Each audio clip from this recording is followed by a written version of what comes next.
All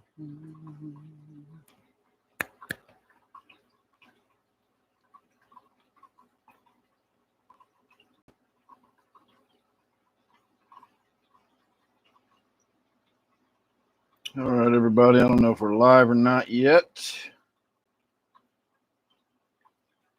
We're not on my tablet.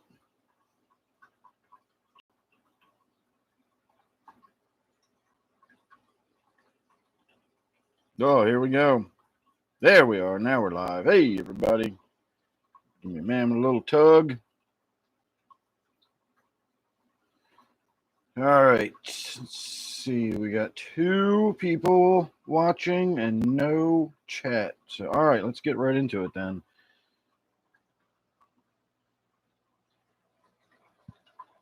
I'm going to start by feeding the goldfish pond as per usual.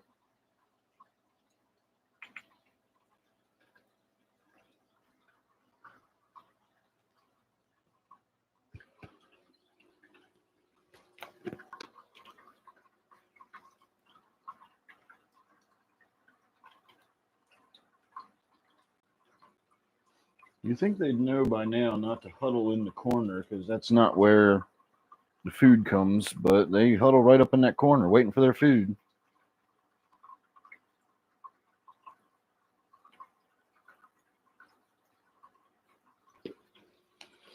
All right. Hey, Chris. I am also going to throw in some floating goldfish pellets for the larger koi, trying to keep them plumped up. They're getting big enough now where just a little bit of flake food isn't cutting it anymore.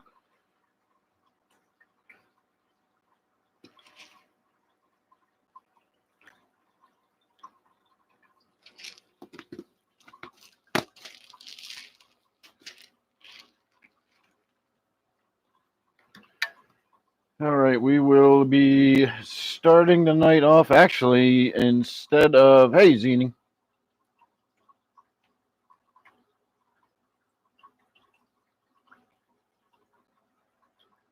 Hey, Hamilton, how are you? Tonight we are going to be hitting on the Super Silver Haze, and just for anybody that's going to ask, like, what's on the menu for tonight, I know I'll have to say this a million times because not everybody that's going to ask me that is currently watching, but it's going to be Super Silver Haze for a while. I've pretty much destroyed all of my plants at this point.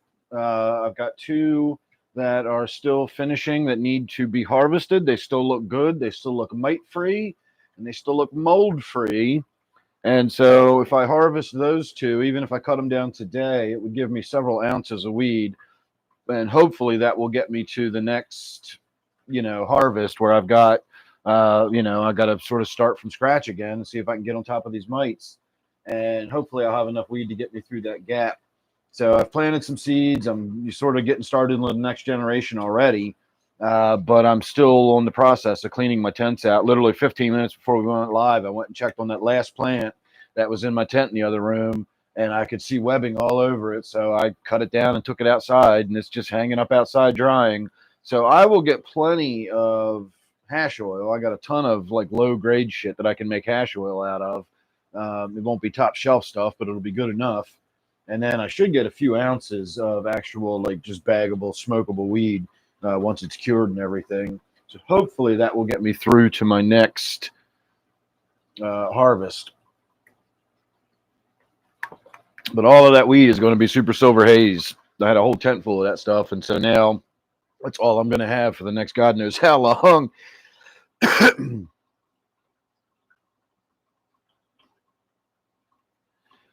Super Silver Haze is not necessarily my favorite. I'm really sad to say I think my Hawaiian Puff is going to have to go by the wayside. I've got a couple outside. I sprayed the shit out of them with the insecticidal soap, and it really, really beat the plants up badly. And most of the leaves have curled up and fallen off, and there's still a few scraggly leaves hanging on. So if they survive, I will try to get maybe a cutting or something of one of the of one of the Hawaiian Puffs. But again, at this point, I'm almost worried that even taking a cutting of something even if I'm dipping the cutting in insecticidal soap or something like that, I just feel like I just should just let everything that was associated with my original plants, just let all that shit die off and start from scratch. Start over from seeds. So I don't know. We'll see. I'd be really, really sad to see the Hawaiian puff go. And as I've said before, I can always buy it again, but there's 2 points to that. One is that there's so many different types of weed out there that I would love to try. And if I did get around to buying more weed again, it would really be tough for me to spend money on weed that I've been smoking for 10 years already. I'd really like to try something new. Hang on a moment.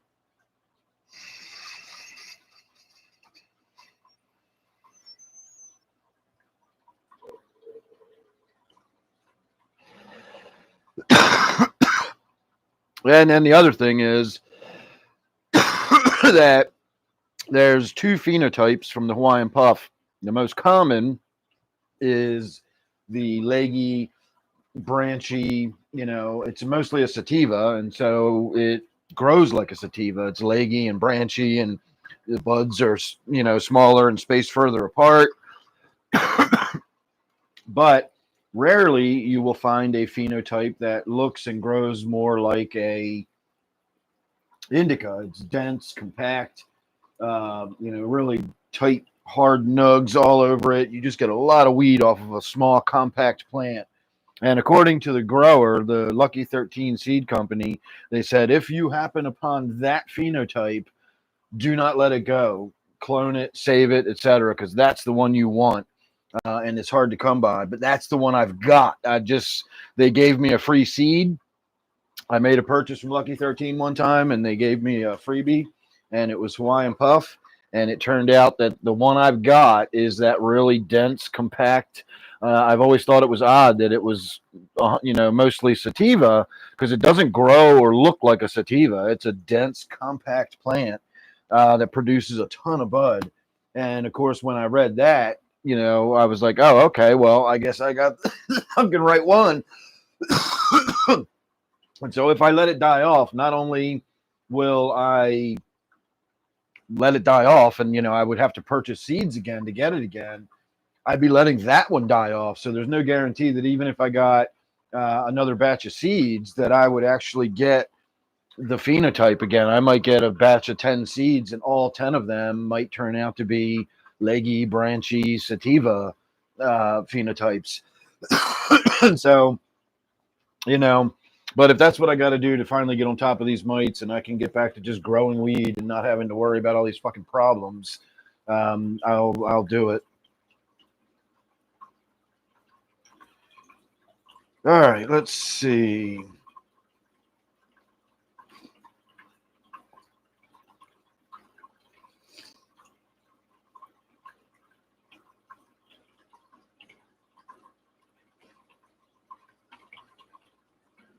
All right, I'm gonna have to blow my nose here in a minute.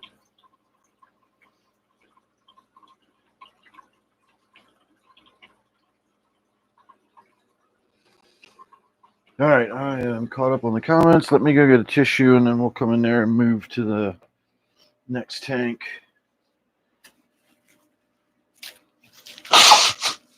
Fortunately, I keep a couple of paper towels ready to hand in here. Grab them when I need them.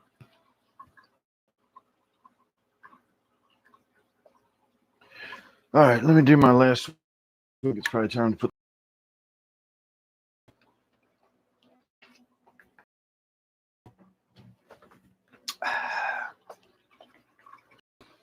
All right, let's move on to the next tank. I'm not going to make a huge deal out of feeding everybody tonight. We're just going to kind of go around the room. I'm not planning on getting any work done or anything.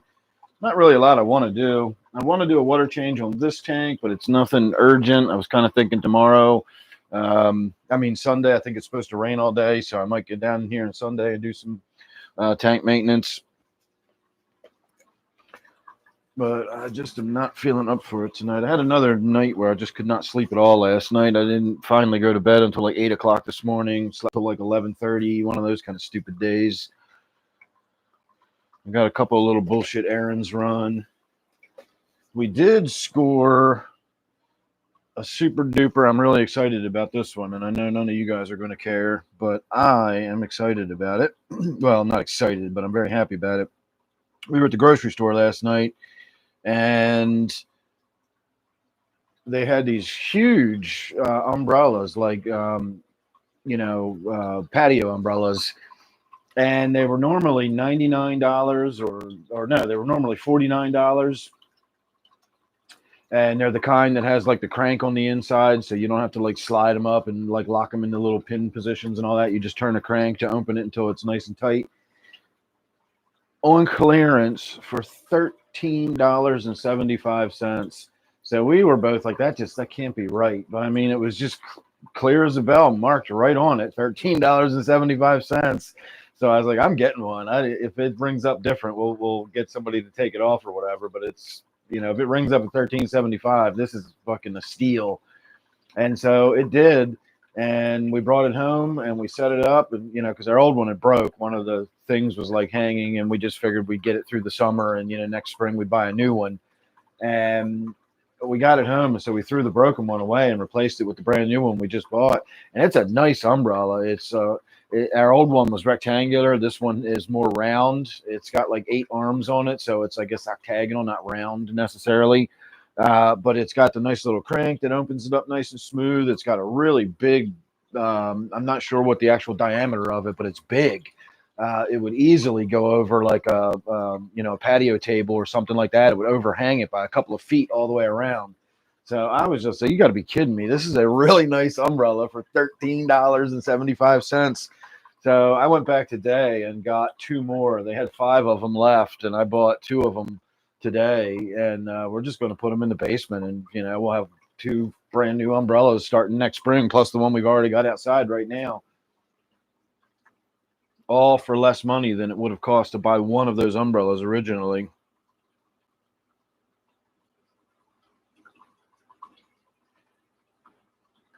All right, let me get caught back up again. It's probably not going to be a lot of catching up here. It looks like it's going to be a slow night. It's all right with me.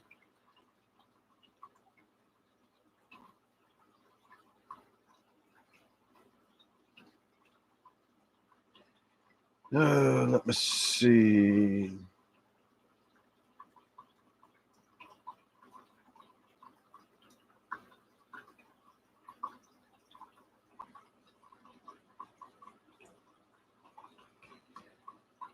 Let's see. The one and only stream Zini was on. I thought Zini, well, never mind. It doesn't matter.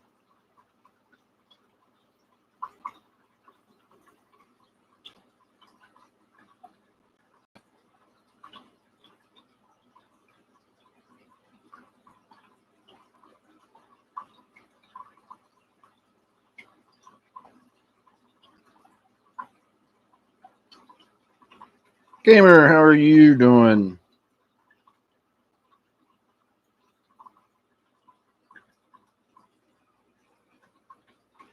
Yeah, take my word for it. You will definitely get comfortable being in front of the camera if you do it enough. Oh, you know what? I need to feed them their algae wafers too. I was so excited talking about my score on my sweet, sweet umbrellas for next summer.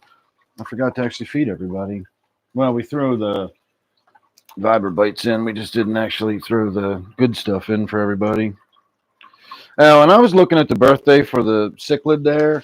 The cichlid was born in March of 24 and was given to me in February of 25. So it was almost a year old when I got it, and I got it last February. So it's over a year and a half old now. So it's older than I thought. I thought it was not quite a year, but I got my dates wrong.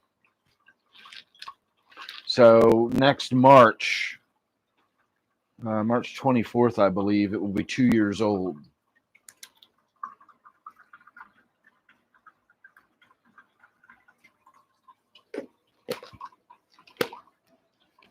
All right, that's the algae wafers for the 125.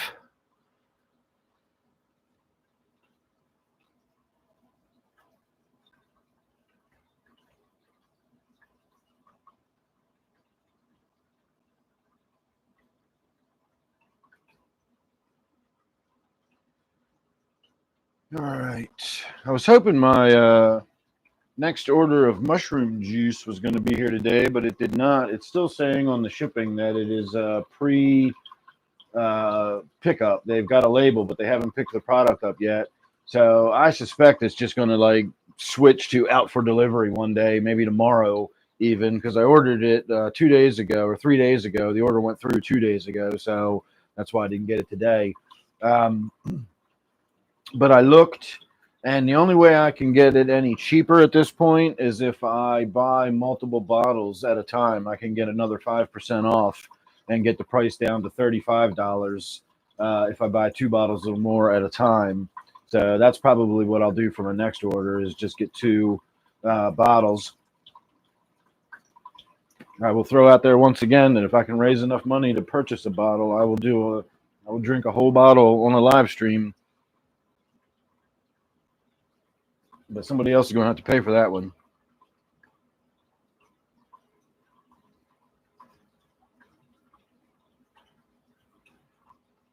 I don't even know what that Fish Fam link is, Chris.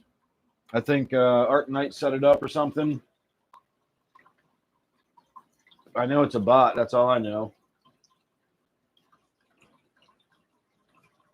And I didn't set the live stream up until about 7 o'clock or 6:45 or something like that. So it wouldn't have had a whole lot of time to put the notification out. I've just had so many experiences over the years of doing this live stream where I'll set a link up and I'll put it out. Sometimes I used to do it a day or two in advance, figuring, just people will see it in their feed. And by Friday night, a lot of people will have seen it. And I set up so many links in advance that when I tried to go live, nothing, I would have technical problems and I'd have to shut the link down. As you guys know the routine, we've done it enough times. And then we restart. And I just say, you know what? It's not even worth doing the fucking link in advance. Every time I do that, it seems to cause problems. For a while there, I was actually just going live when I went live. I was just setting it up at 8 o'clock and going live right then and there. Now I try to come down at some point during the day on the day I'm going to do the live stream. Once I'm sure I'm going to do it that night, because some days it's touch and go right up until about 7 o'clock. But as long as I decide I'm going to do it, I will come down and I'll get the link set up, on that day. But even then, a lot of times I have to close it down and start over because if something happens.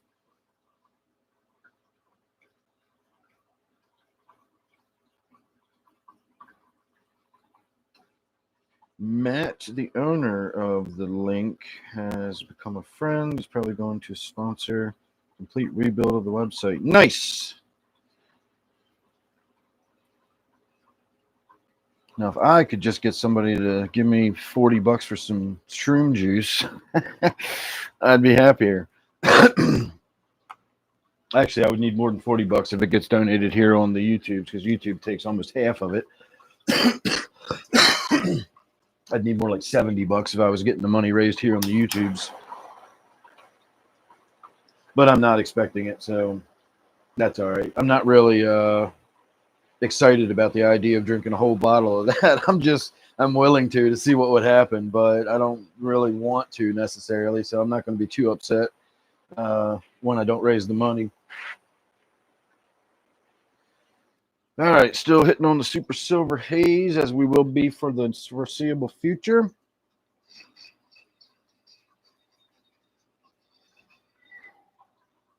It's weird trying to do stuff under the disco light. Got all these weird flashing colors going on.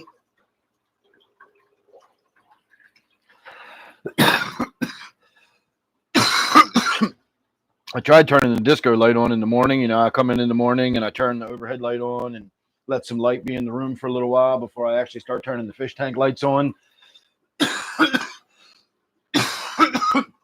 I came down this morning and I turned the disco lights on. And the fish didn't seem to notice. They all sat perfectly still until I turned the first overhead light on. Then they all started moving.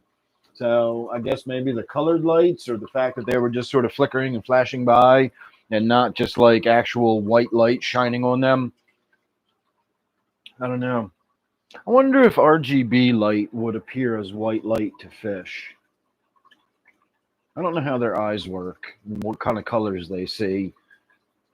That's interesting. I never thought about that before because RGB light, you know, the LEDs that have the red, green, and blue that make white light, and I'm making giant air quotes there when I say white light. Um, it only appears white to us because of the way our eyeballs work, and we are able to see a broad range of colors through the RGB. But it's really not true white light, and you're getting shit color rendering with the RGB and everything else. It's not a pure white light by any stretch. Um, the only reason it looks white to us and we can see the full range of colors under it is because of the way our eyeballs work physically, because of the way the cells receive light wavelengths and so on and so forth. It's complicated. I'm not going to explain it right now. I don't know if fish's eyes work that way. They would need to have the same three types of receptors. They'd need to have the same type of color vision that we have. So RGB light to a fish may look completely different in their tank when they're swimming around in there. If you've got one of those lower budget, you know, RGB LEDs for your fish tank light. I'll have to look into that. I'm curious now.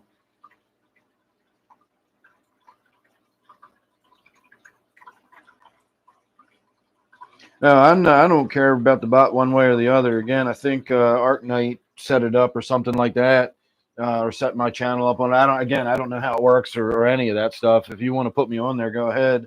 I'm not going to put any effort into doing it.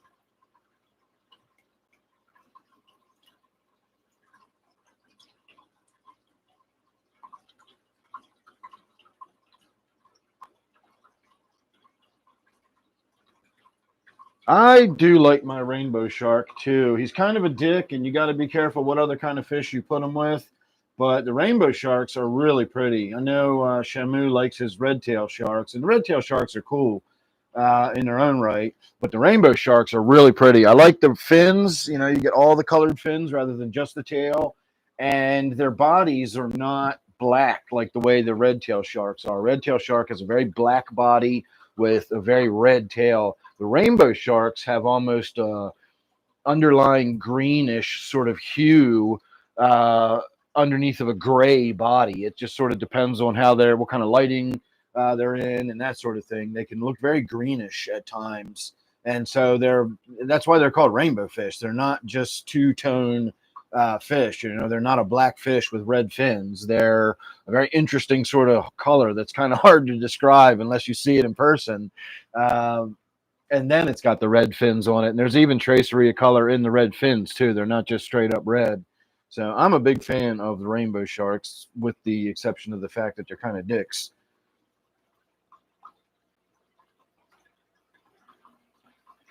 I always thought that the rainbow sharks were less aggressive. That's why I bought rainbow sharks. But Shamu says that he thinks the rainbow sharks are more aggressive, which is why he always has the red tail sharks. But he always shoots videos of his sharks being assholes with each other and, you know, in the tank and whatnot. And I seldom ever have to worry about my shark being a dick to anybody. As you can see, it's freely just swimming around with the silver dollars right there, not bothering anybody. So I don't know. I think that the rainbows are less aggressive than the red tails.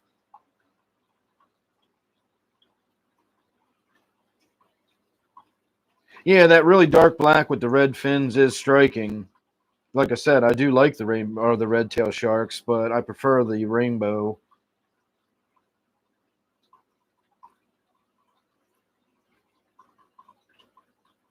Exactly. God did the tail and got bored and went and did something else.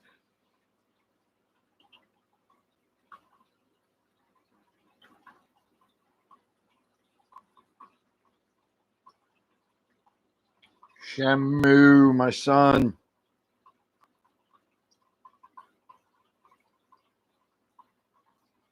Shamu was probably here lurking. Um, I wouldn't try to put two of them in a tank. They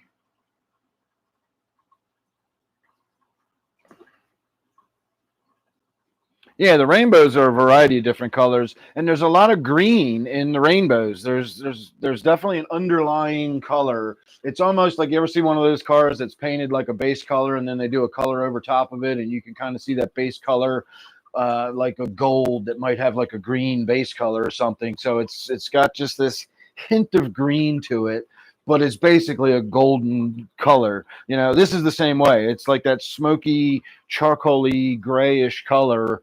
But if you really look at it, it almost looks like somebody brushed that charcoal over like an emerald color underneath of it. There's definitely a hint of green in the rainbow fish.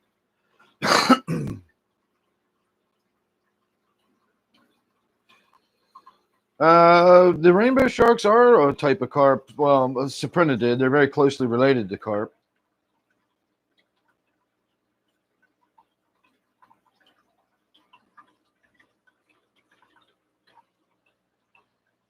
Um,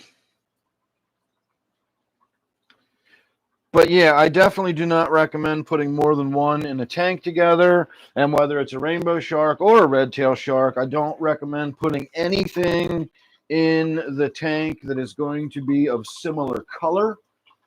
I even have concerns about my Buenos Aires tetras in this tank, as different as they look from the red tail shark.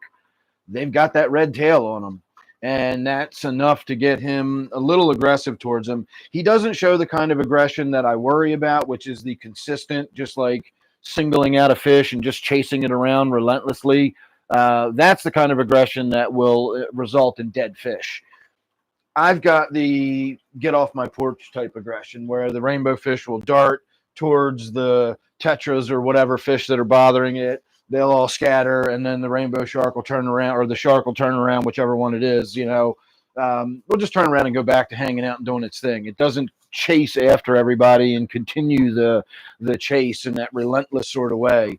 That kind of aggression I don't mind, especially when it's fish like tetras. Tetras were kind of designed by nature to be skittish fish that are expecting to get eaten at any moment.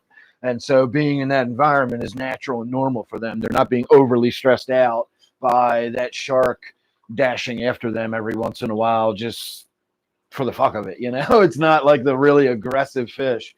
Um, but if you put them with a fish such as my Siamese algae eater, which doesn't have any of the same real coloration to it at all, but is the same shape, that's enough. And that's why we had to move my rainbow shark. My rainbow shark used to be in my tank with all the discus, and there's two big Siamese algae eaters. Well, there's one big Siamese algae eater in there now.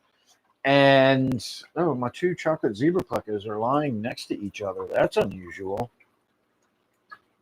That's very unusual. Well, of course, I said something, and now the one just moved away.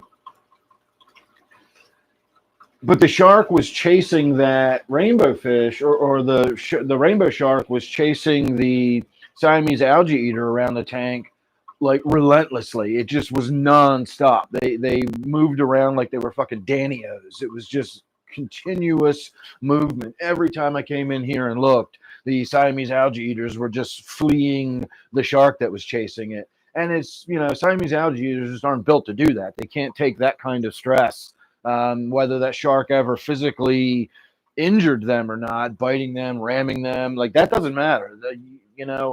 If a dog was chasing you and never caught you, you would eventually wear down. You would just become exhausted, and you would die of exhaustion eventually if you just had this relentless animal chasing you, whether it ever caught you or not. You can't just run forever. You have to sleep. You have to eat. The stress hormones that build up, like all of it. And that's the way the sharks will kill fish in my experience. I've never had a shark do physical injury to another fish in the tank, like bite it or ram it or anything, but just the relentless chasing just stresses them out and wears them down, and um, couldn't do it. I had to move it. Shamu does them in groups all the time. I've never tried them more than one in the tank. I wouldn't even do like a large group like the way Shamu does. Shmoo.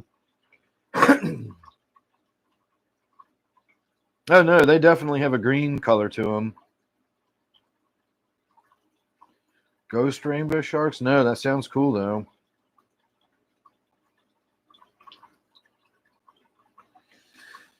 Let's see.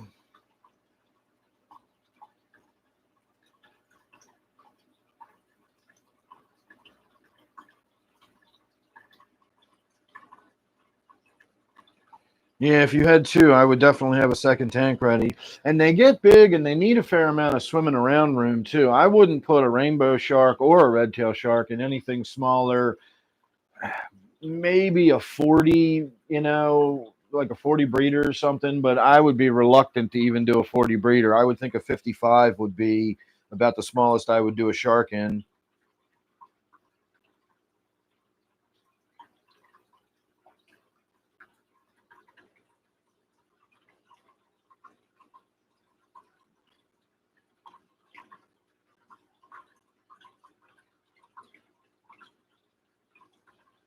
Yeah, I could see it being a Photoshop bullshit thing on the internet. That wouldn't be the first time something like that has happened. I know there was going picture going around for a long time back when anybody gave a shit about Facebook, when that was the big thing everybody looked at, and they called it some kind of like a rainbow owl or something like that. And all it was a photo of a barred owl, and then somebody had just like digitally colored it to have all these rainbow colored feathers on it and everything. And there's a whole lot of people in this world that now believe there's a thing called a rainbow owl out there with these rainbow colored fins all over it. And it's just a barred owl. It's the same kind of owl we have out in my living in the tree in my backyard that we hear all the time, just painted with rainbow colors on the interwebs.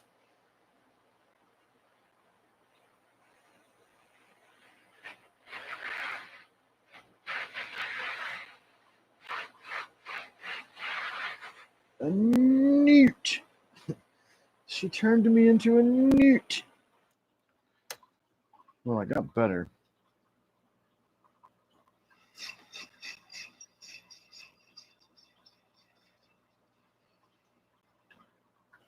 Bob. I do actually know who Toothless is, believe it or not. That was actually a good movie. I enjoyed that. I never saw the second one, but I did enjoy the first one.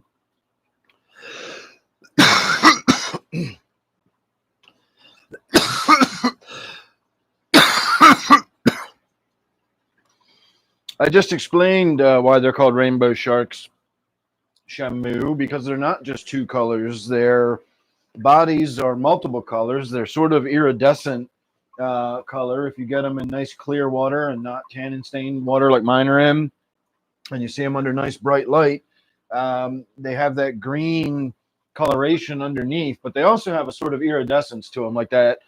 Think of like an oil slick on water, where or biofilm on water, where you get that sort of rainbow shimmy kind of color. You get that on their sides as well. Not heavy like the glitter you see on the sides of cichlids or whatever, but it's there. They do have that sort of rainbow sheen to them, but their fins are also not fully red. They have some darkness and some yellowing coloration in their fins, where it's sort of orange and red blending together. They're more colorful than you think at first glance, and so I believe that's why they're called rainbow fish.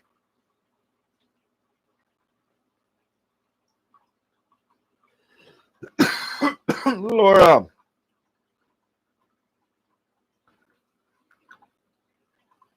There is no backup, Laura. When you're not here, I get nothing.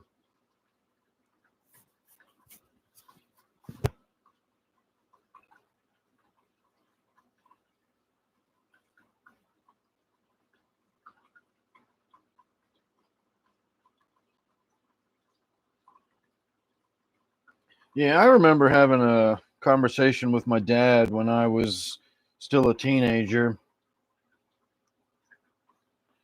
Yeah, when you're here, everybody tries to act like they do the stop signs and shit, and they try to beat you to it and act like they're all responsible. When you're not here, nobody gives a fuck. So, no Laura, no stop sign.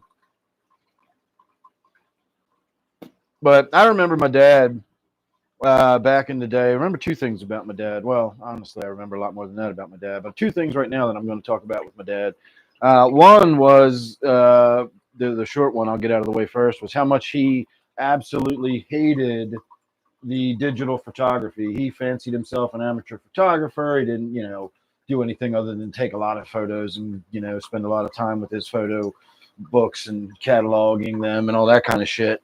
But my dad was really into his photography. He spent a lot of money on his camera. He spent a lot of money on really good film and all that stuff. He knew all the settings and doodads and shit to do the lighting just right and the speed and shutter and all that kind of stuff. He was really into it. And when the digital camera revolution started coming, my dad absolutely hated it. Now, mind you, the early digital cameras weren't the greatest, and you couldn't get really super clear images without pixelation and stuff like that. But my dad just hated the idea of these digital images that weren't real photographs, and he just always swore he would never use a digital camera.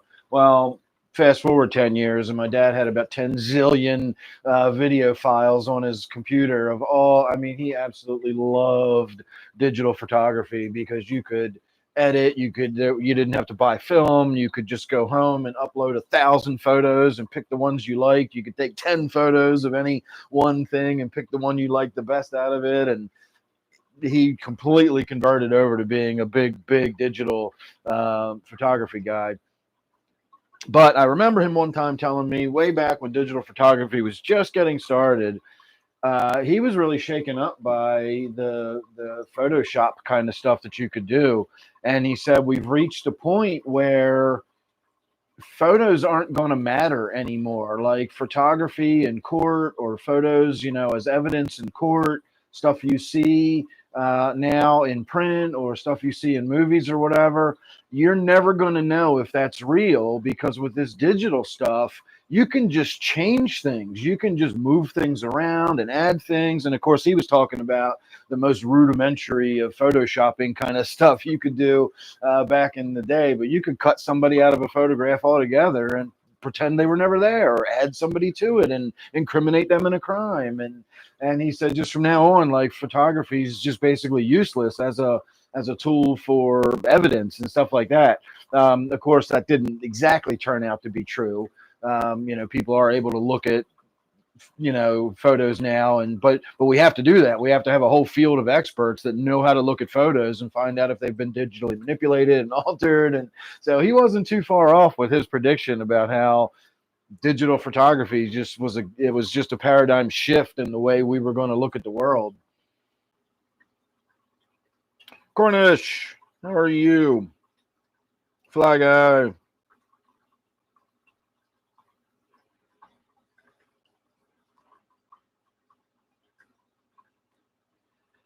All right. Hey, there's a stop sign.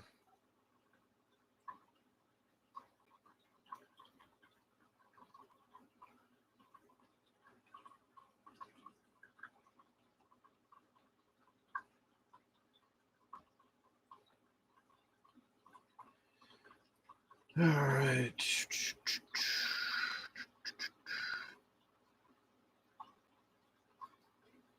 All right, your first Cameroon gecko baby hatch. Nice.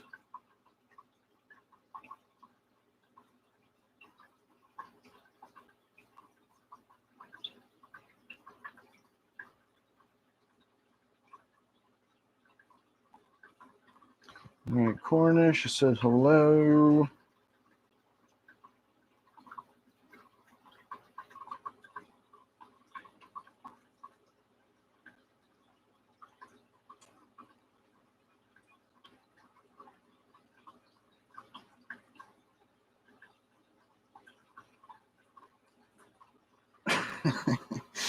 Yeah, Shamu, if you didn't use Apple products, you'd probably known that.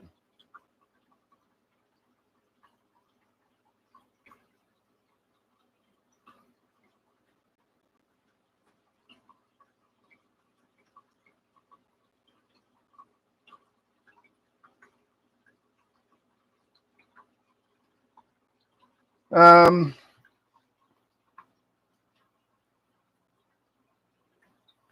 I couldn't tell you what kind of camera my dad used or anything like that. I doubt he used a very expensive one because he didn't have any money. And again, he was not an early adopter at all. He was very much against digital photography. He hated it.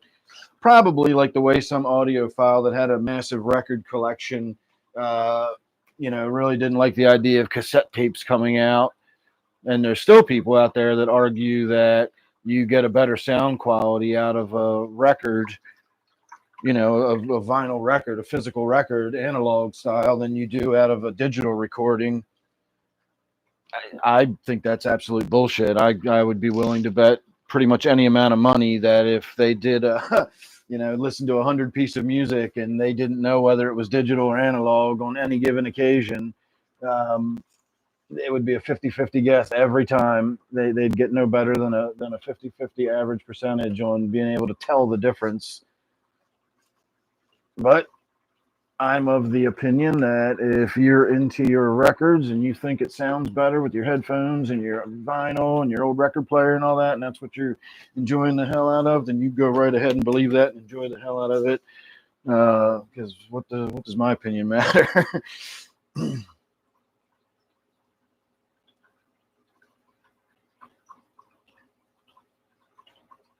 Yeah, Photoshop was first for like did manipulating your stuff online or on the internet or on your computer rather, not on the internet, but on your computer. And then what you did with those digitally manipulated images from your computer was up to you. But I don't think you could just go out and buy a digital camera at that point. And cell phones were a long way away. The idea of having like a camera on your phone was not even a concept anybody had ever considered. If you had told me, in the early 90s, like, you think it would be cool if you had a phone in your pocket and it also had like a really fucking awesome camera and video camera and you could like edit movies and shit on it, I'd be like, on my phone? I'm going to shoot videos on my phone? Like the thing you talk to? Like, that just makes no sense. Why would you do that? The very concept of like I still call it my phone just out of habit, but I use it as a phone about 1% of the time that I actually use the thing. It's my everything tool that's in my pocket. It's the Swiss Army knife of the modern human being. It does a little bit of everything for me.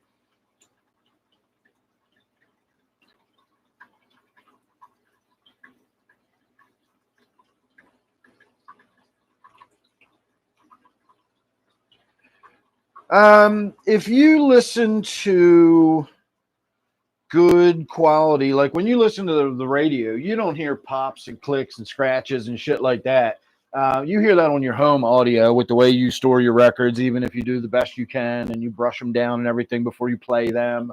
You're going to hear that kind of lower quality, which generally on the internet now referred to as lo-fi. Um, you'll get that, and I actually don't mind listening. I do listen to lo-fi music. I listened to a lo-fi Dark Side the other day, and it was nostalgic hearing the little cracks and pops and stuff in the back I honestly didn't even realize that's what I was listening to until I started scrolling through and I read something about in the description or whatever. I'm like, oh yeah, this isn't crisp, is it? This has got the fucking cracks and pops and scratches and shit in it. Not bad enough that there was like skips or any, not like that, like some of my records were. But you could hear that it was a vinyl record being played on somebody's home record player, and you got all the little pieces of dust hitting the needle and all that kind of shit. And so, yeah, it was definitely nostalgic. But if you do it right, like in a studio, and you play a record correctly with high tech equipment, you don't get that nostalgic sound. It will sound crisp and beautiful and all that. I'm not saying that that's a poor quality sound. I'm just saying that it's not better than a digital sound. I think they're probably comparable to the human ear. There is a difference between the analog sound and the digital sound. Um, if you think about a wavelength or like a curving line, when you're listening to analog music, when you transition from one note to the next, there's sound in between those notes that's changing. And so it creates this flowing line in this curve from note to note. Digital music is produced by individual digits, digital note, next note, next note, and there's nothing in between. So if you looked at that on a graph, it's little bars very stacked close together without that smooth line. If you zoom in close enough, you can see that pixelated edge where there's jumps between digits. And So technically there is a difference in the sound between analog, record player sound and digital sound. I don't believe that any human ear is capable of detecting the difference because they're so small and those little jumps and steps are so brief. It's the audio equivalent of when you look at motion pictures. You're looking at stopped images, but they're moving by quickly, and your brain sees a moving image. These individual notes, these individual digits are happening so rapidly that your brain is hearing this smooth transition, and there's just no way you can hear the difference between high quality analog and digital. They're just going to both sound crisp and beautiful and perfect and whatever. The digital is going to almost perfectly recreate that analog. And I'll go to my grave believing that unless somebody can show me some evidence otherwise.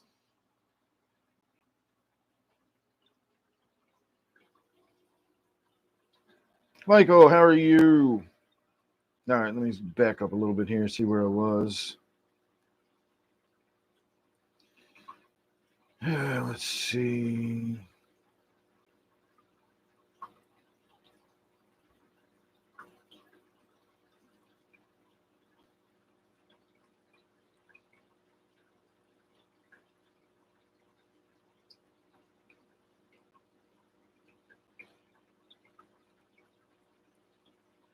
Oh, that's me with an exclamation point. My old man eyes. I was seeing Mel, and I was thinking, is Mel here? I couldn't see Mel.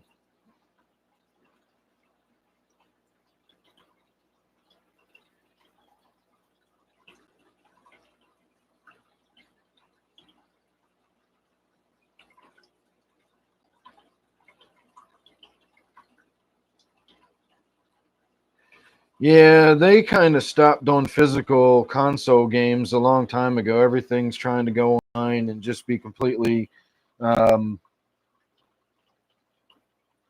non-physical. I stopped playing video games so long ago, though. My last video game was the Wii, and I only got that to play Zelda. My last video game console that I liked, and the one that forever in my mind will be the greatest video game console ever created, was the N64.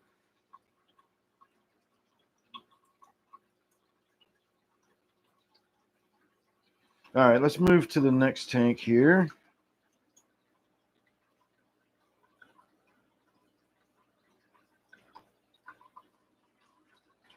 What did I do? I didn't do anything, Laura. I always run ads on my live streams. I've even been running ads on my members streams. I know I always would say that I wasn't going to do that, but I don't even bother to switch the settings now. I just go ahead and do I just leave them on there. I figure it can't be that annoying having a few ads pop up now and again.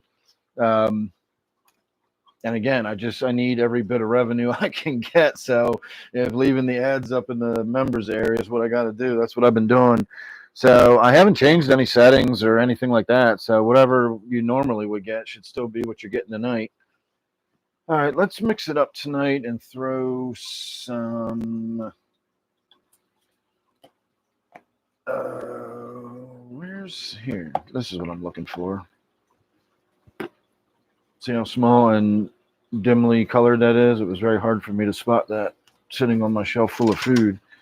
This is my color enhancing crisps. And that was a bunch of them we just threw in there.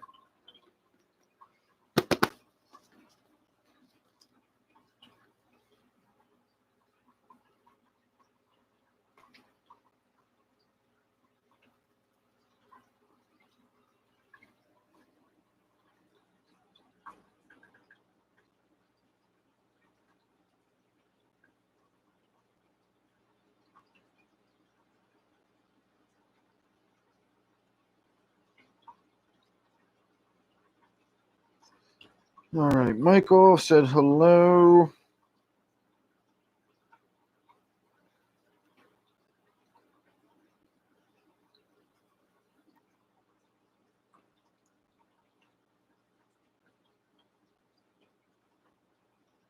Well, there's limits. The human body can only hear so many things and so well, I just don't believe the human ear is capable of hearing that difference.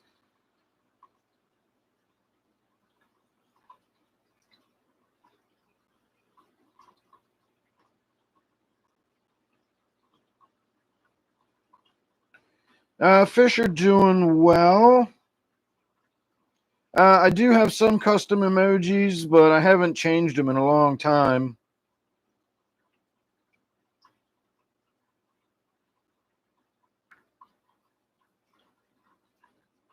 Yeah, I wish everything would go cashless. I hate cash. Yeah, Wii was fun for a while. We did some of the different Wii stuff. But I bought it so that we could do the new Zelda because I'm a huge Zelda fan. And I never bought the Switch. I still haven't bought the Switch, but I really do want to play that Wind Walker, or whatever the fuck it's called, the new Zelda that just looks amazing. I know I say it's new. It's, 10 years old now or something, whatever it is. God, time goes by fast.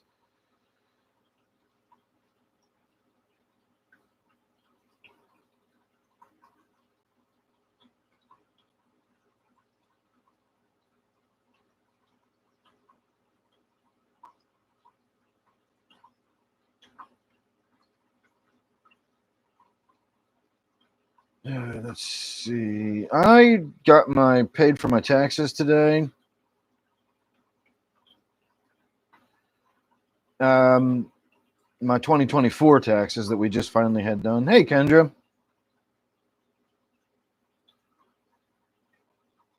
Yeah, I don't ever think about ads either, Kendra. I've been on premium back when they called it YouTube Red.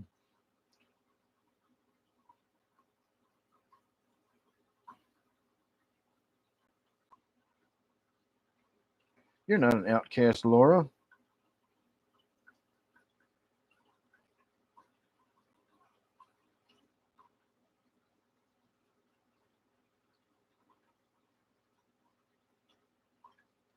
Can't perceive over 60 frames per second. The Hollywood movies are shot at 24 frames per second. And anything over roughly 15 frames per second, you can't detect as individual frames. You see it as motion picture at about 15 frames per second. Again, Hollywood movies are filmed at 24 frames per second. So the 30 frames per second that you think is like low speed on your phone is actually considerably higher shutter speed than a Hollywood movie is shot.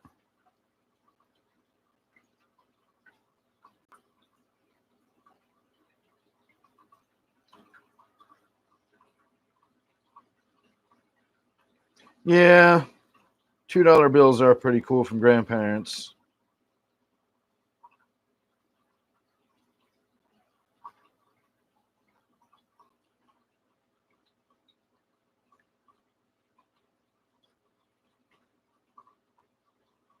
All right.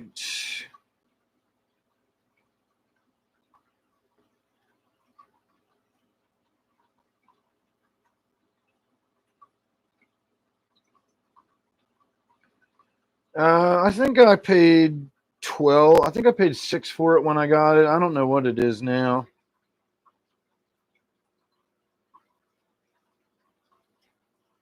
Yeah, cats can see like 60 frames per second. So when a cat is looking at a TV, a TV flickers for a cat. They do see still images flickering by because cats can see 60 frames per second, but we can't see faster than about 15.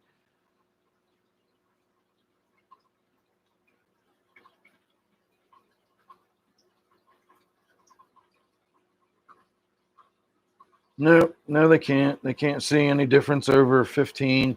The only reason you would use a 60 versus 30 versus 120 is if you're going to do slow motion. If you do 30 frames per second and then you try to slow that down really slow, there's going to be big gaps between the motion on the frames. If you're shooting 120 frames per second, then you slow that way down. Now you're going to have a higher frame rate and the slow motion is going to look smoother. But if you're just shooting video for the sake of looking at the video, 30 frames per second is faster than you're already beyond anything you can see as a frame rate. And so you can do 1,000 frames per second. It isn't going to change anything. It's just going to look like smooth motion to you. So if you are shooting video, my GoPros actually piss me off. I can't shoot any lower than 60 frames per second. at 2800K. Now, the 2800K does matter. That's the clarity, you know, how sharp the image looks. So I don't mind shooting at the higher pixel frame rate, you know, pixel rate. But the frame rate, I would shoot at 30 frames per second. I'd shoot at 24 frames per second if I could. It's just less shit you got to upload. Whenever I shoot video, if I'm shooting video for either my OnlyFans or I'm shooting video for, you know, driving around in my truck and I'm using my GoPro, I'm shooting at 60 frames per second, and it just takes me forever. It's just so much data to upload for a short video. If you do 30 frames per second, the video quality comes out no different, and you do half the data, and it makes your upload time faster. It just makes everything easier. But nope, my GoPro makes me do everything in 60 frames per second, and it drives me crazy.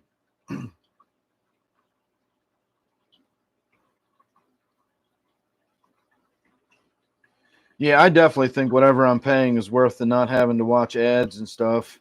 My wife doesn't get hers on the YouTube. She's got her own YouTubes, and it doesn't. I go in there and she starts watching a video, and like an ad pops up. I'm like, what the fuck is this? And then I forget.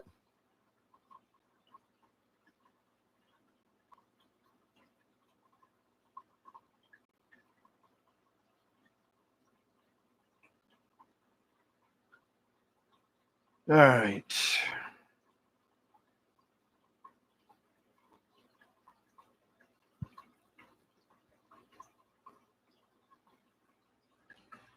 Beings seeing are at different speeds. Oh yeah, animals definitely.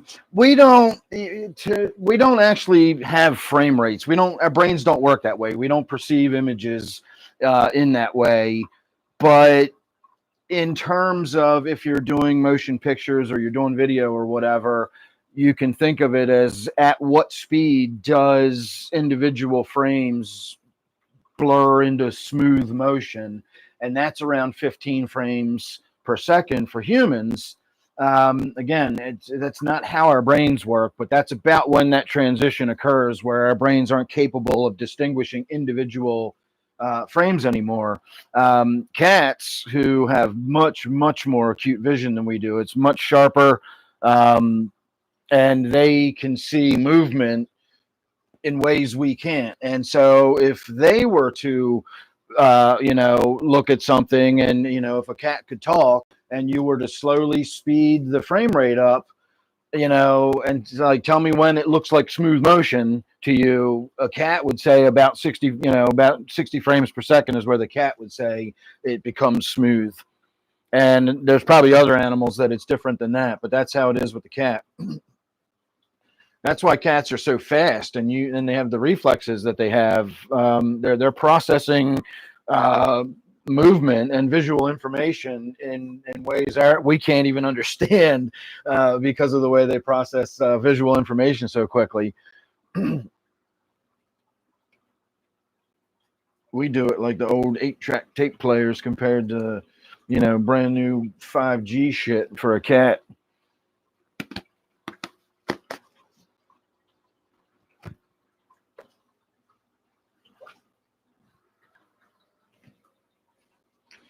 All right.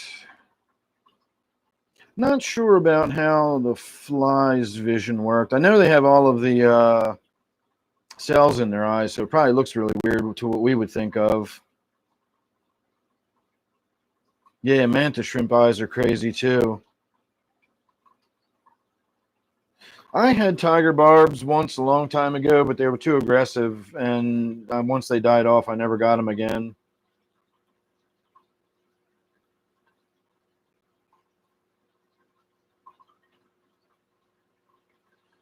That's not actually a very big angelfish at all. It's one of my smaller angelfishes. It's in a 29. That's probably why it looks so big in the tank, but it's actually small enough that it's doing fine in the 29.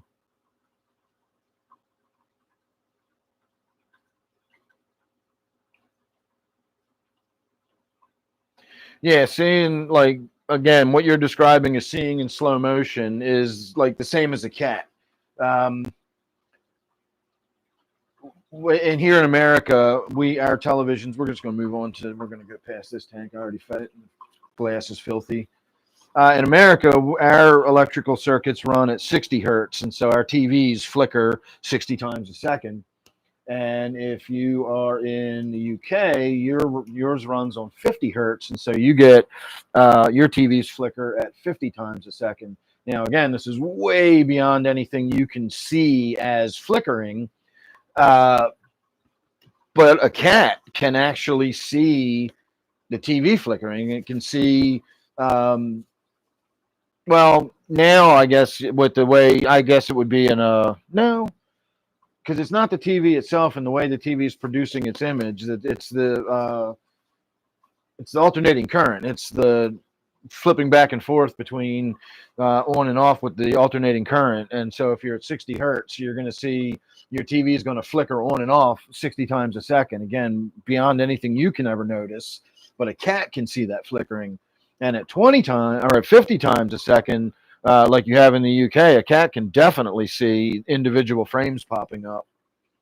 So that would look like you're looking at the world in slow motion. If you can actually see the TV frame going on and off with the pulse of the electricity, that would seem like slow motion to me if I could see like that.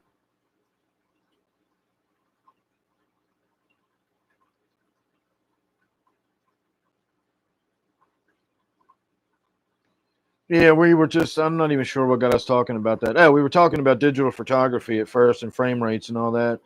Hey, Craig, if you really want to get confused, I'll try to explain what I was talking about earlier with the RGB light and why RGB light appears to be white to us, but it is not actually white.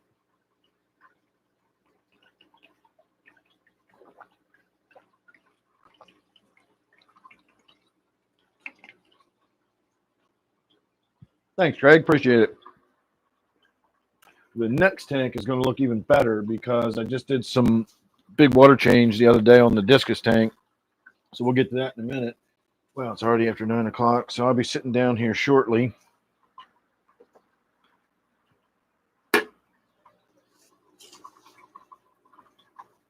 I'm just throwing some vibrobites in for the shrimp in the tank below, and now I'm going to throw some in the tank in the other room.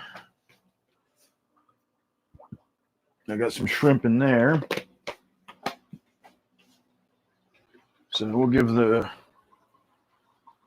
let you look at the betta fish tank for a few more minutes. I'm going to do another dab, and then I'm going to move to the final tank and sit my ass down.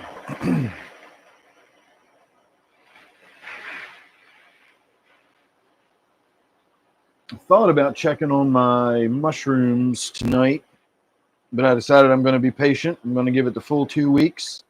It actually says 2 to 3 weeks. So 2 weeks should be the minimum, and that will be the 25th. So I got 3 more days to wait.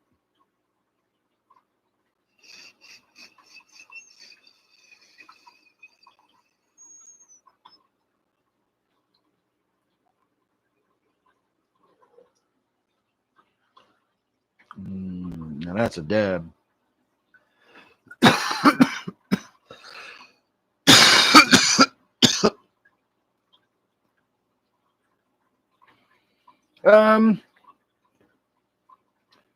That betta fish doesn't really get have any aggression with the guppies. It never bothers the shrimp. There's a ton of shrimp in the tank, but it never really bothers them. It never bothers the guppies. I used to have some other live bears in there, some platies and some ember tetras swimming around. There used to be quite a few fish in that tank. They've just sort of died of old age over the years. And the only fish that's left really now is the betta fish, who's feeding off the bottom at this point. I got a bunch of shrimp in there, and then I have the 2 guppies. There might be a clown pleco in there somewhere, but I haven't seen it in a long time, so I suspect it's probably not in there anymore. But he's pretty chill as far as betta fish go, as far as I can tell. But I had my placat betta fish in a tank upstairs with skirt tetras, and I had some guppies in that tank, and they all got along. The betta fish didn't bother them. I always assumed that the betta fish, like the sharks, only go after other fish that are similar to them. So if you had maybe one of those guppies with the big, long, flowy fins on it or something, like maybe the betta fish might go after that. If you had a dwarf gourami in there, that's they're closely related, maybe it would go after the gourami. But I never thought about that it would like go after the little ember tetras I had in there or any other of the little small live bears, and it never really has. And again, the one I kept upstairs never really did either.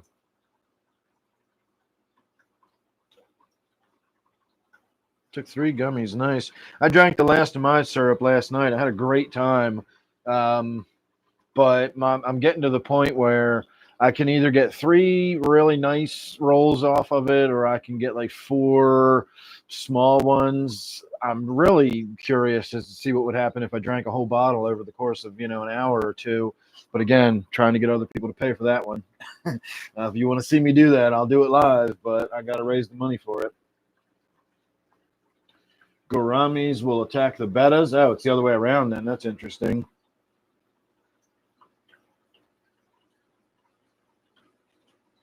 How do I use the computer when I'm on shrooms? Well, it depends on the shrooms. What Cornish is talking about and the syrup that I'm talking about, it's from this company called Treehouse. I really do need to send them an email and see if they'll sponsor me or give me free shit to talk about them. I talk about them long enough. 5 years, wow. This betta fish here is, I don't know, maybe 2 years or something like that, a year and a half. My betta fish upstairs, the placat I got, that only lived about 9 months or something and died. I know I didn't have it a full year. So I don't know. Like, I don't know. I've heard stories about how you never really can tell. You're just throwing the dice when you buy betta fish. They might be young, they might be old. Um, I don't know, but this one is still doing fine. Looks good. His fins still look good. He still swims around and behaves normally. And I've had this one. This was my first one I got, and I was so happy with him that when I had an open tank upstairs, I got the placat. I paid $25 for that fucker too. I spent a lot of money on that betta fish. That's one of my more expensive fish, and it didn't even live a year. But this one's been in there, still going strong. The other one came and went, months ago, died off, and this is my OG, the very first betta fish I've ever owned, and I love him.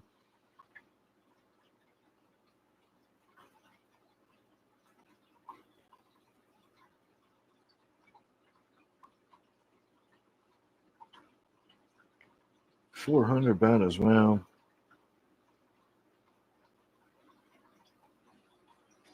Oh yeah, you know what? We will. I forgot. I haven't talked to you guys about that amanita. I will talk about that when we sit down because I actually bought some of that amanita. In fact, I can probably go upstairs and get the rest of that tea that I made, and I can drink that tonight because that'll help me get a good night's sleep. And then we'll talk about it.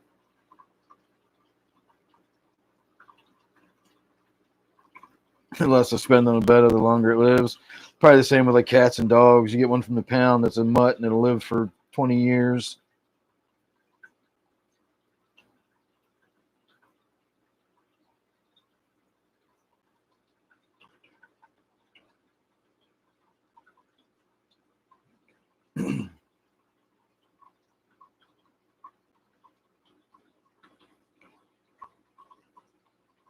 In the last 6 months, damn.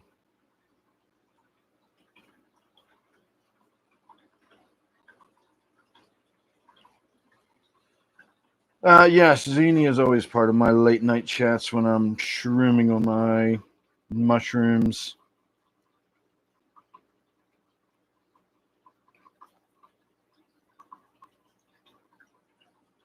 I break poor little Zini's brain when I'm chatting with him. Zini's never met anybody like me before.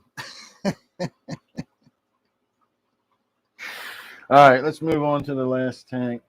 So it turns out the reason I was talking about that Amanita muscaria mushroom is because I thought that's what these treehouse products are made out of that give me a really, really nice buzz. I really, really like these treehouse mushroom products.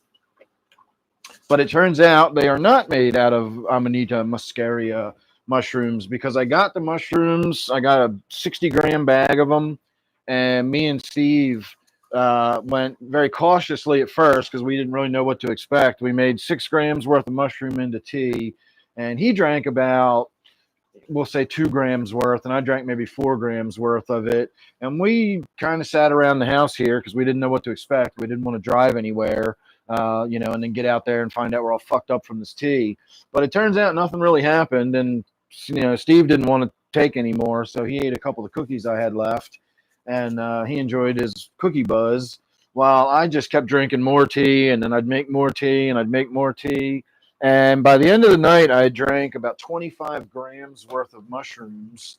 And I felt a little sort of spacey and weird, but not really that spacey and weird. It was just kind of strange. It was like drinking way too much chamomile tea or something, was the effect of it. And I kind of realized why it's not regulated is because it doesn't do shit. It's like regulating chamomile.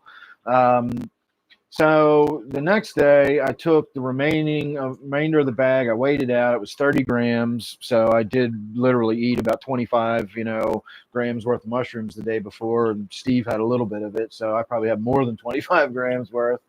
So I made it into the whole batch. I decarboxylated. I put it in the oven at 195 for about half an hour. Got them out, broke it up into some crumbles. It was really dry at that point, and let it soak in water for like 2 hours. Strained it off. I made this really strong fucking tea out of it. And at that point, I was thinking, God, do I really want to do this? Because it's so nasty. It does not taste good at all. Even putting honey in it to sweeten it up, it just doesn't taste good. So I decided, well, let's find out. Like, I wonder how much of this shit, is in these treehouse products. And so I went and looked it up, and that's when I found out that they don't use this Amanita muscaria in these treehouse products. It's a blend of all these other weird shit, and it might possibly have a little bit of DMT in it. But I don't know what the fuck it is, but whatever they did, they hit it out of the park. It is a really, really nice experience. It's not tripping. I can't call it tripping. It's not that kind of mushroom experience.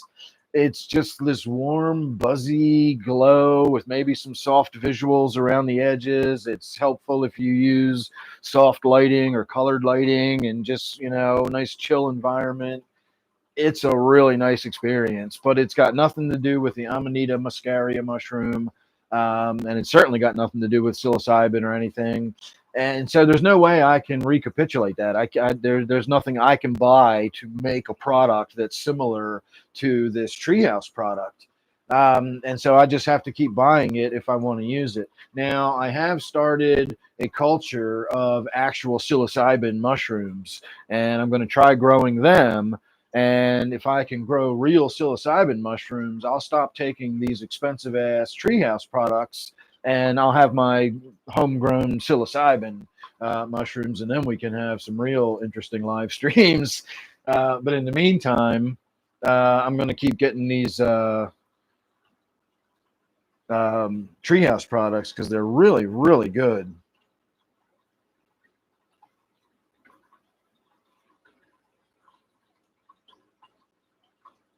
All right, let's see. Red-tailed shark is doing okay.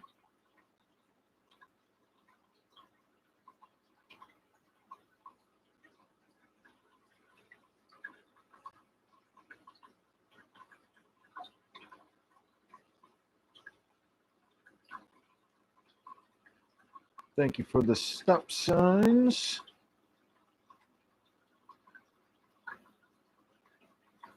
Now, if I'm tripping like hard, like really tripping, I don't like looking at TVs or playing video games. I will agree with that. I don't like looking at screens and phones and stuff, but I haven't tripped hard like that in a long time. Does anyone have tall life plants? I'm not sure. Oh, live plants. I don't really think I do.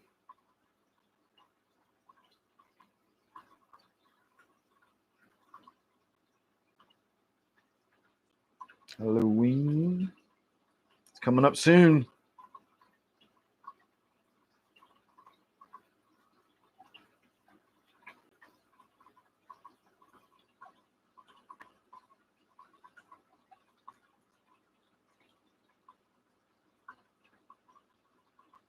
Have you done any more than 3 so far, Cornish, or are you just sticking with 3?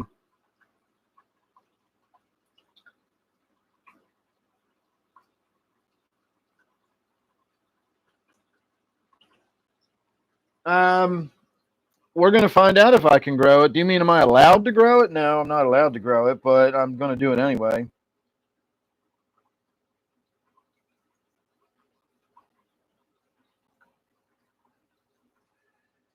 Because I would say, Cornish, that if you're talking about doing like 3 gummies, if 3 gummies is roughly the equivalent to 3 chocolate squares, I'm assuming it is. I would agree. Pleasant is a very nice, a very accurate description of what the experience is like if you do their low. Their low dose is 1 to 3. Their middle dose is 4 to 6, and then 6 to 8 is their ooh, you're on the moon kind of dose, which is bullshit. You're never on the moon from any of it. But if you do the upper end of their low dose, if you do that 3 of the 1 to 3, one, I don't think you'd probably even notice that you did it. One would be like a microdose. I don't think you'd notice that you'd done it. 2, you would feel it, and it would probably be, a little relaxing and noticeable. By 3, it becomes pleasant. You definitely feel it. You can definitely tell you've had them. That's, when I talk about my experience when I went into BJ's the first time I ate them and just kind of enjoyed my experience in the BJ's and I just felt pleasant. That was only 3 pieces of the chocolate. 6 or 7 pieces of the chocolate or, drinking that much out of that bottle of syrup, that's a different experience. That's a lot more fun. Still not what I would call a trip, but very warm, glowy, buzzy, very, very enjoyable experience. I'm buying at least a bottle of this shit a week now at this point. I really like it a lot.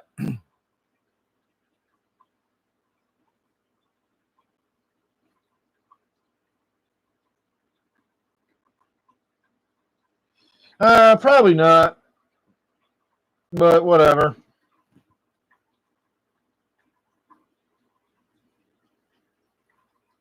Oh, yeah, I didn't even think about if you're wanting to talk about tall plants. I got that peace lily that's sticking up right there. That's sticking up out of my pond. That's fairly tall. And then if you want to talk about down here, this whole massive thing is a big Anubias, but that's like more climbing than just sort of tall in the upright sense. I used to have um, water wisteria, and what else? I had one other thing that I can't think of what it was now. Hygrophila. Swampweed was the common name. It was hygrophila, and that was a woody plant that grew up and out of the tank and got 2 feet out of the tank and had purple flowers on it. I miss that. I liked having that. I'd have some of that in the pond here if I could. Um, I came in earlier because I heard like popping and smacking and chomping noises, and look what I saw when I came in here. They were all gathered round. Look how they chew the edge of that. And that's like koi do that. That's pothos plant, and my koi eat the edges like that.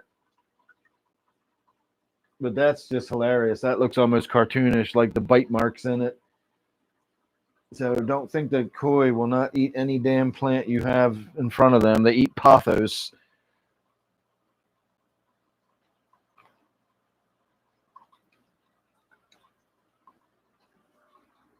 All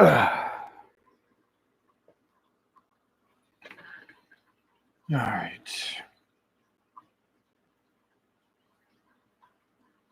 Silver dollars are doing well.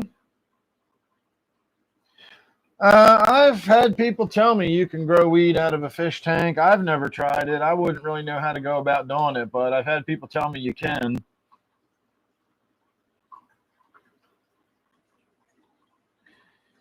Yeah, we did call it a stumble more than a trip, but I didn't like that analogy because that's implying that a trip is falling down. When I think of a trip, I think of like going somewhere, like going on vacation kind of thing. And so I decided that this version is vacation. It's not a full trip, but you definitely have the weekend off and you got no bill.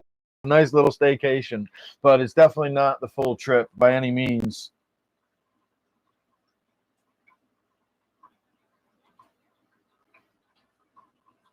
I don't know what kind of platies these are. I got them from a viewer. He just gave me a whole bunch of live bears, and I don't remember the names of any of them.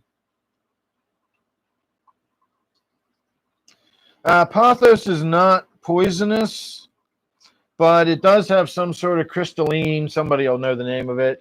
It's got some sort of crystalline structure inside of it, like ciliate or something like that is what it's called. And it's almost like particles of glass.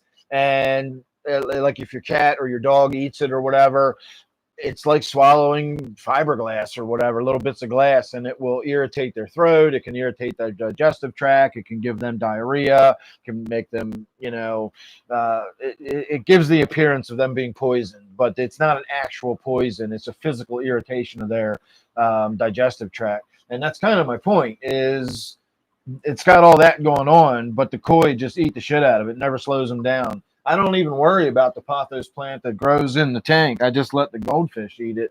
If you notice, if you look, you can see all the way down here, there's that little leaf sticking out of the water. That's actually part of this pothos plant. It just keeps going all the way down, and it grows out of that big mess down there. So I just let them grow into the tank. You can see those, that one over there going down in the water. It looks like a cord going into the water. There's another branch of it under the water there. So I just let it grow down into the pond, and the goldfish eat it. And then I don't have to trim it. If I don't, if I let it grow out onto the floor, you can see how I have the pothos growing all over the floor, and it grows off over the backside, and there's a big pile of it on the other side of the floor over there. So letting it grow into the goldfish tank is sort of a way of just self-regulating it. The goldfish eat it. I don't know how they eat it, but they eat it.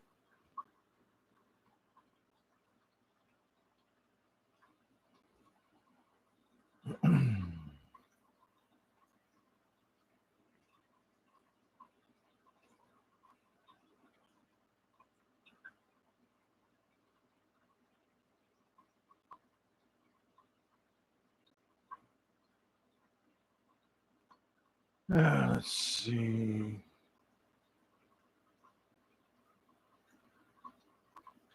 No, I definitely don't need another one, Shamu. Well, they haven't been bothered by that pothos in almost 3 years of being in that tank. So I'm going to say no, it's not really going to bother them, or it hasn't yet anyway.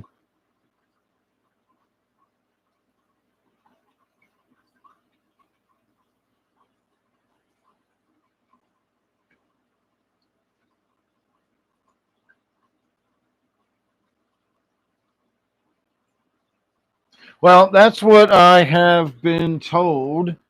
Let's look it up and see what we get. I'm going to actually put my eyeballs on so I can see without squinting. We'll just type in eating pothos plant and see what we get.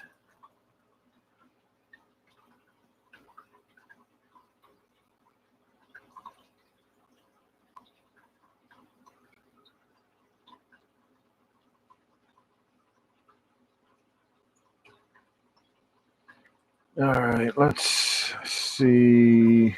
It's calling it toxic, but it's the AI, so take this with a grain of salt. All parts of the pothos plant are toxic to human and pets due to insoluble calcium oxalate crystals.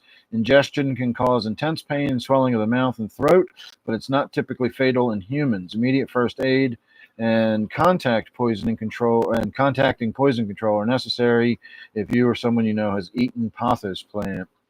The leaves and stems of pothos plant contain microscopic needle-shaped calcium oxalate crystals.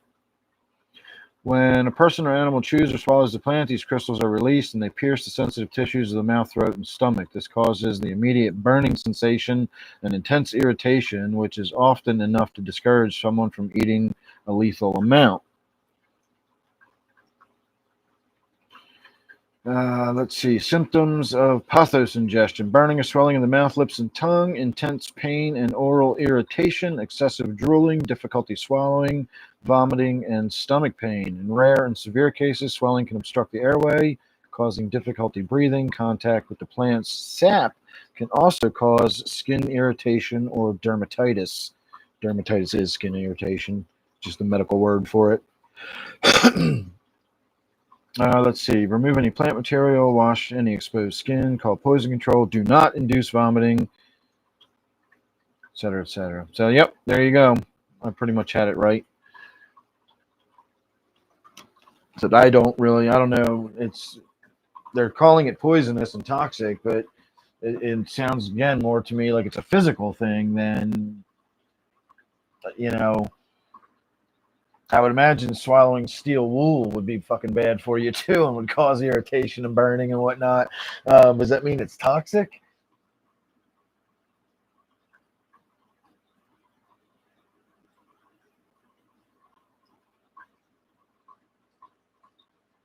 All right, where was I? Somewhere back up here.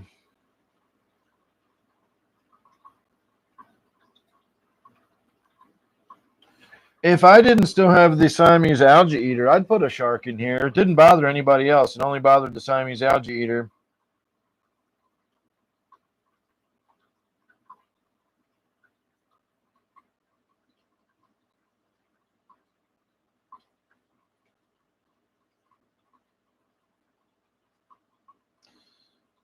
Hey, Phil's fan. The other one, Fly Guy, is probably Java.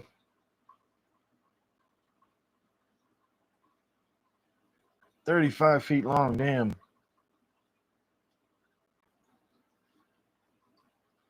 Yeah, we'll have a look at the fancy goldfish. The tank's kind of dirty. Let me wipe the glass down.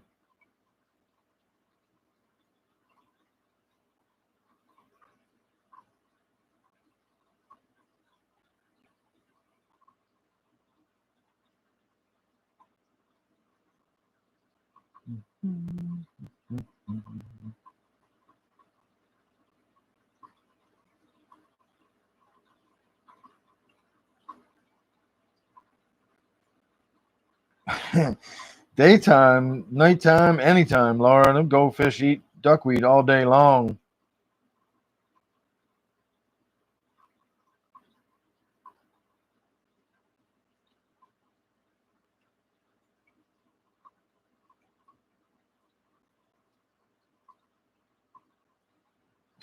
All right, hang on. Let me wipe this glass down before I show you the tank. We already looked at it when we fed it, but it was pretty filthy.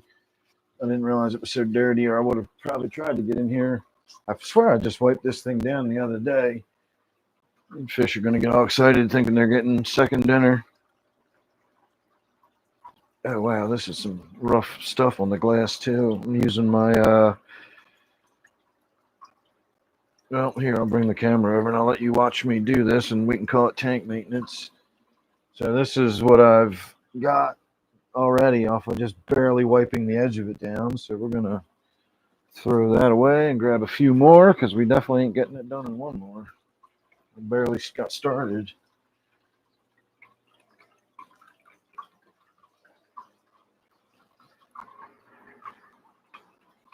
All right, so you stand back here out of my way a little bit.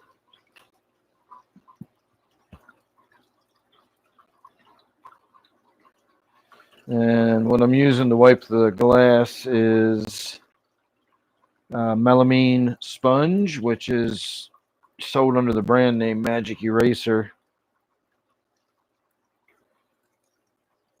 And it's good for wiping tough stuff off the glass like this. It's got a very, very, very fine but very coarse texture to it. And it really gets the stuff off the glass. I get it in the sponges, the big square sponges like you see the Magic Eraser, and then I just slice it into little wafer shaped pieces, and then I can just use it like pads to wipe the glass down. But this is the kind of algal growth you get when you have a high bioload and you have a shit ton of lighting.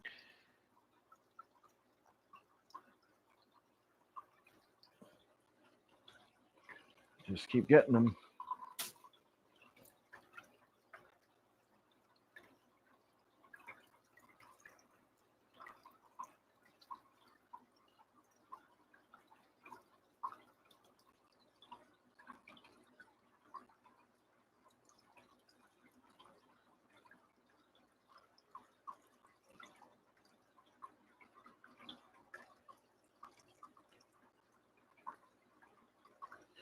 All right, that's good enough. It's probably not perfect, but from what I can see, it's most of it. All right, now you guys enjoy looking at the fish swimming around for a couple of minutes, and I'm going to go do a dab.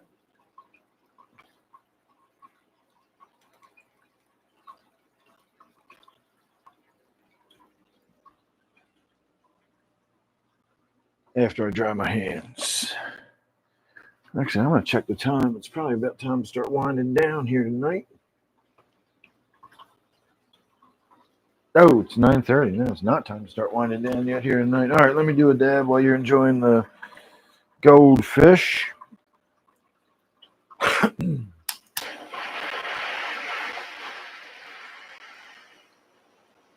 Well, you're sort of enjoying the goldfish. They're all huddled up in the corner.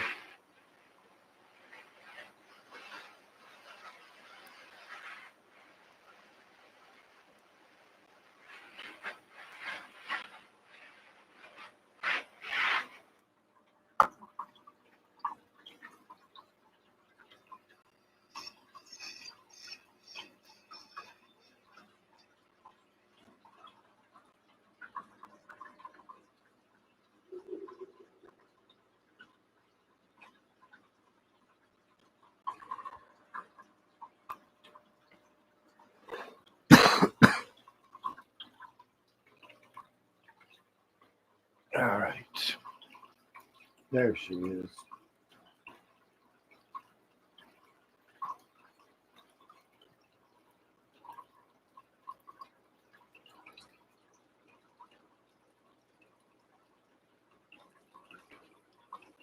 Once you get a little bit of light shining on her, she really has a lot of gold in her. And if the water is tannin stained, she looks even more gold. And he's getting big. He's probably going to get way too big for this tank. They're already getting too big for this tank. I need to get something bigger. I just can't afford it right now. But he is just a fantail goldfish, whereas the other two are Oranda, and these won't get too much bigger than they are now. Well, the smaller one will, but Wednesday here, she's growing very slowly. She'll get bigger, but it'll be over the years that she'll get bigger. The one in the back there, Bruce Brown, the one, the calico one, he is going to get bigger fairly quickly. He's the youngest one in the tank. And you can already see how big he is.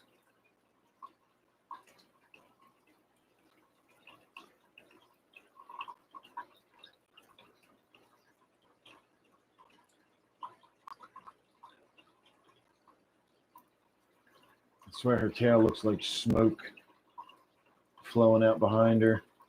Yeah, she's amazing.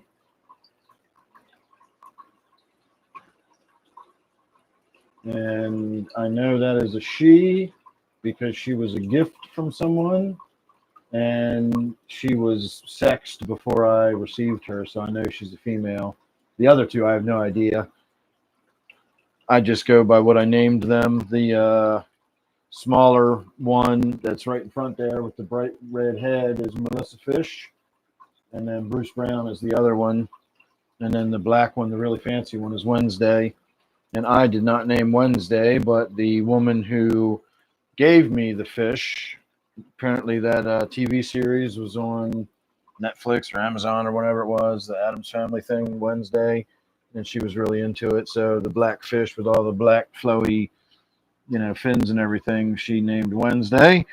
And since she bought the damn fish and gave it to me as a gift, who was I to argue? I said, you can name that fish anything you want. So I'm not necessarily a huge fan of the name Wednesday, but that's the name she was given. And so out of respect for Melissa, who the other fish is named after, Melissa fish. That's what their names are going to stay.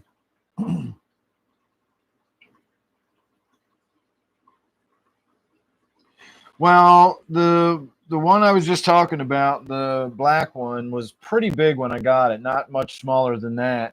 The white one, that is the smallest one in the tank, which is also in the Randa, was about that big when I got it, and has only gotten about yay big. And the calico, which is just a fantail goldfish, was also about that big when I first got it. Not counting the fins and everything, but its body was about like that big when I got it. And that thing is the size, like its body and everything is about the size of a baseball at this point. I mean, it's a hefty little fish in there now.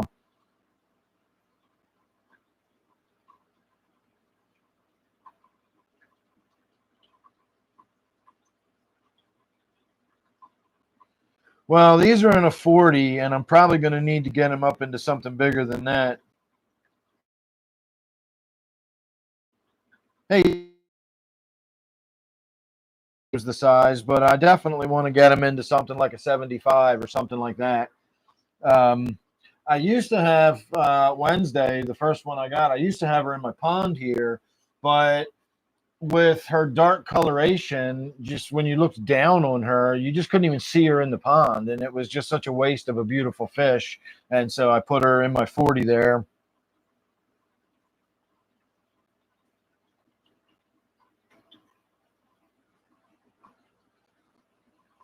No, I wouldn't do a fancy goldfish in a 30. Fancy goldfish can get up to almost 10 inches.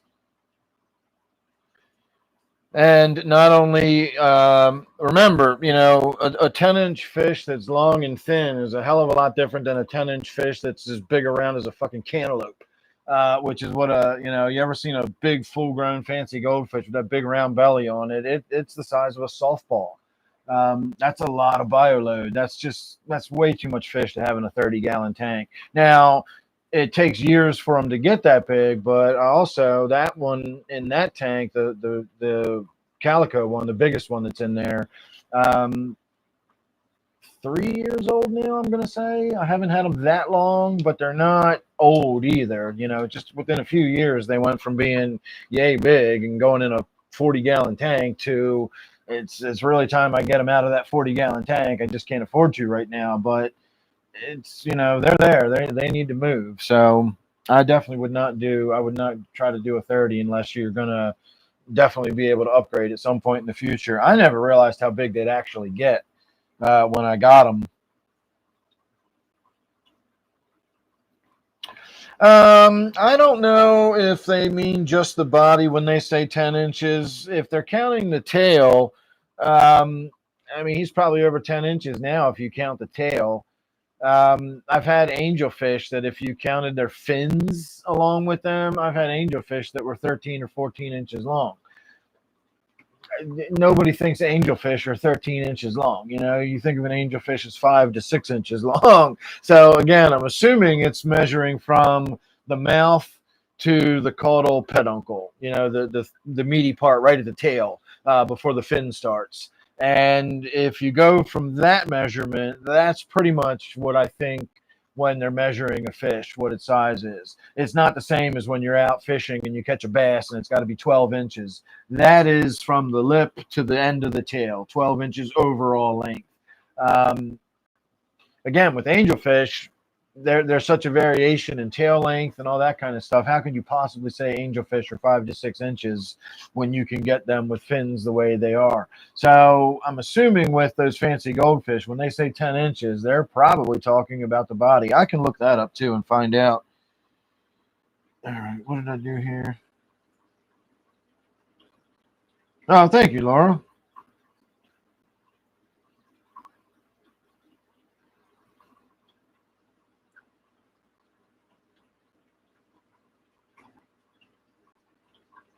Old fashioned whiskey, hello. Yeah, a lot of my tanks are overstocked. Bioload is the amount of biological waste process that's going to have to be taken care of by the tank. If you know what the nitrogen cycle is, just to use a generalized term, all that waste product that these animals are producing has to be broken down. And so when you're thinking about a fish tank and how much waste needs to be broken down, you need to think of the overall bioload. You got to count the snails, you got to count all the fish, how many animals in that tank are producing waste and how much waste are they producing. And you know, a long thin fish is going to be, may still be 10 inches long. It's just going to produce a lot less waste than this great big fat working, you know, round goldfish that's going to need a lot more food. It's going to process a lot more food through it. There's going to be a lot more waste, and hence it's going to be a lot heavier bioload on the tank. Ark is out of town for the week. He may be back by Sunday, I think. Let's see what it says about fantail goldfish.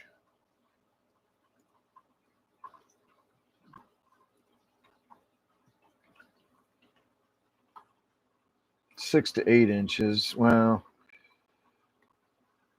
All right, well, this will be enough of a image for you to get the idea. Mine's pretty close, getting pretty close to that already. So that's what the fancies can, or the fantail goldfish can get up to, 6 to 8 inches. So mine's probably getting pretty close to that now. Not quite that fat in the belly, but getting there. Let's see what it says about Aranda.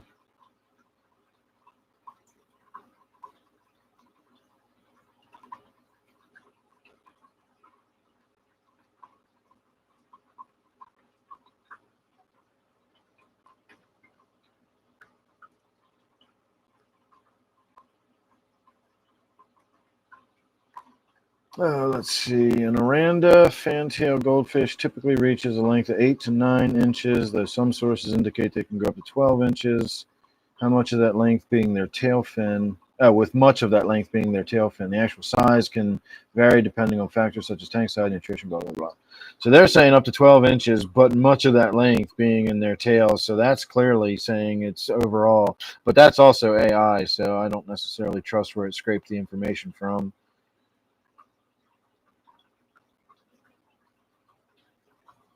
And that's not giving me any additional information.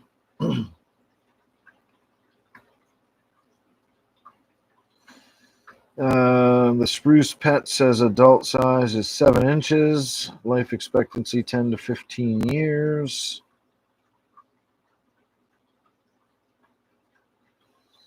Let's see. Common goldfish commonly grow to 30 centimeters, but that's a common goldfish. Well, you get the idea. Anywhere from 6 to 9 inches, we'll say.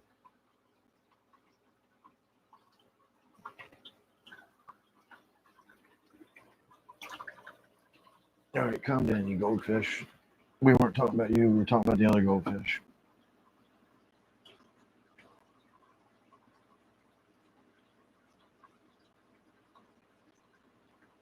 Let's see. Steve, Mel, and Shirley. Well, Mel and Shirley are here in and out now and again. I'm not sure where Steve is. I know he's back from his vacation. Maybe he just had a busy day and crashed out early when he got home. That would be my guess. I've never been ocean fishing either. I've been beach, you know, off jetties and piers and stuff like that, but I've never been out on a boat deep sea fishing. Yeah, shipping a 75-gallon tank here, Laura, it'd probably be cheaper for me to just go buy one. The Black Friday sales are coming up soon, so maybe we'll see if we can't raise some money by Black Friday. Discus are reasonably active if you have them in a tank that has, you know, stuff in it. Typically, when people keep their discus in tanks that are just bare tanks with discus in it, they'll huddle together and just sit up in the corner. These act about like angelfish. Angelfish do a lot of hanging out, looking majestic and beautiful and all that. But at the same time, if you have an angelfish and you spend some time watching it, you'll realize that they do move around. They poke around in the plants and leaves, and they look for food. And you can see how these will interact with each other throughout the day. Usually mine just sit here because they're listening to me when I'm doing my live streams. They just hang out.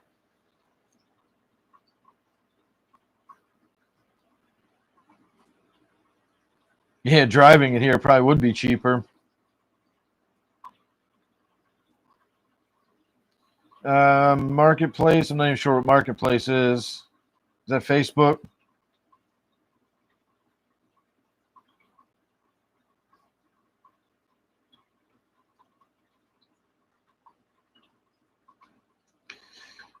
Janice has been in and out. She's got stuff going on at home.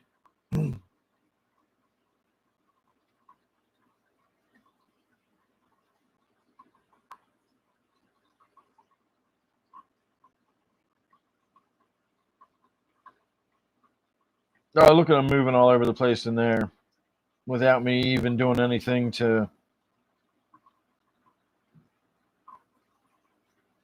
They move.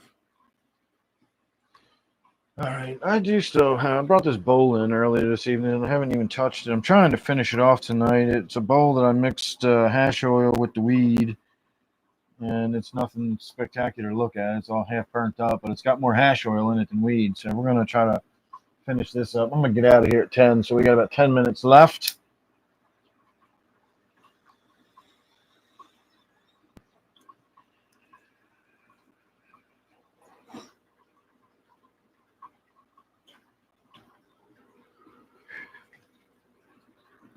It's definitely hash oily.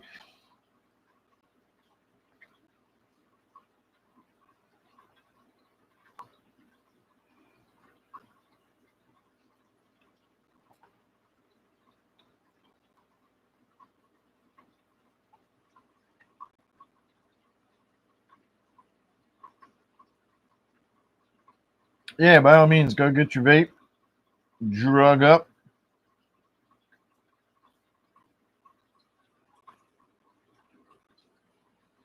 Yeah, I don't know. I haven't paid enough attention to anybody else's YouTube videos to know if that's what the zeitgeist in the discus community still is. I haven't had anybody chime in on any of my live streams in a long time, arguing with me or telling me my discus look like shit. That used to happen fairly often.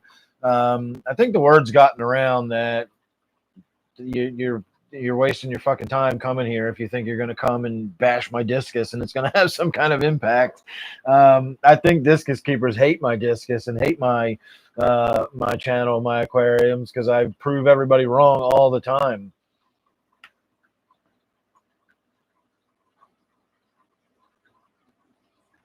Well, if it's Facebook, then of course it's fucking stupid. I tried Facebook for about, I don't know, a month, maybe, if I even made it a month, maybe a week. 15 years ago or something. I don't know. It feels like it's been 15 years ago. It sucked. It was horrible. I hated every second of it. And I think I probably still have the account floating around somewhere, but I haven't gone on Facebook in so many years. I wouldn't even know how to log on. And I would never want to log on again. I fucking hate Facebook.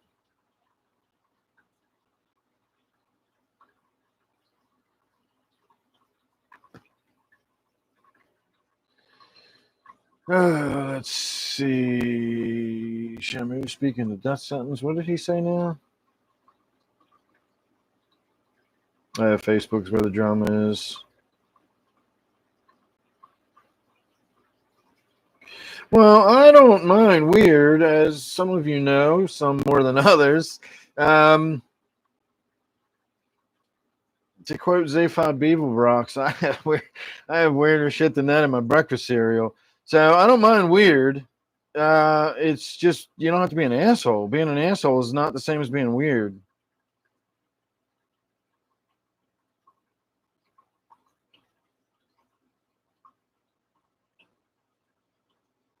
But yeah, like I've said before, you got to get up pretty fucking early in the morning to out weird me. Um,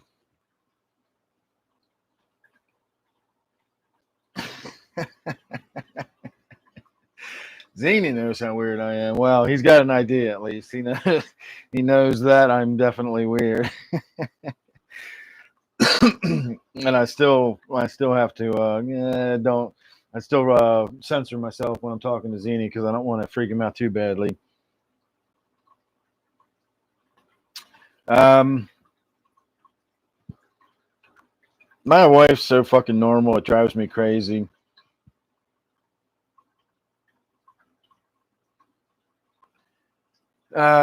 What was I getting ready to say? Well, when you put it like that, when you put it like that, Zini, that sounds fucking wrong. All right, that's better. Uh, yeah.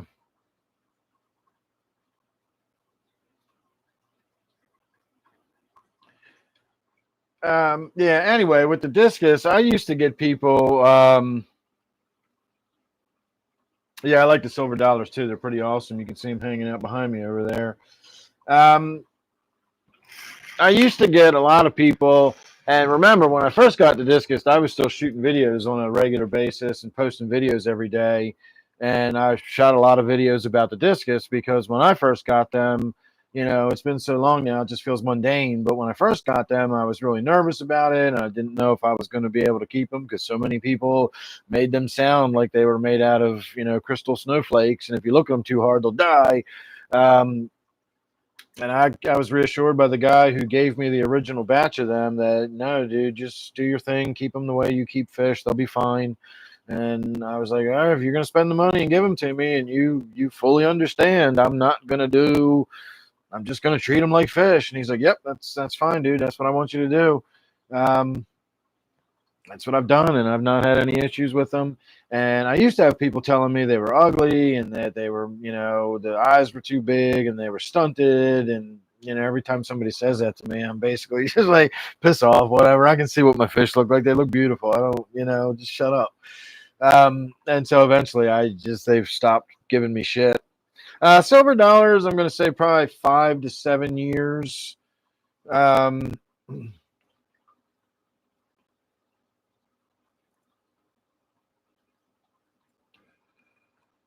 let's see. Ooh, wow. Silver dollars for fish typically live for 10 years or more in captivity, with some living up to 15 years. In the wild, they may live a shorter lifespan, around 5 to 10. I'm really surprised by that. Now, that was AI, so let's see if we can confirm that with another. Let's see. Silver dollar average lifespan is less than 10 years, but can live longer in captivity. A benthic spawner, egg scatterer. Nice. This person has seen silver dollar 17 years old.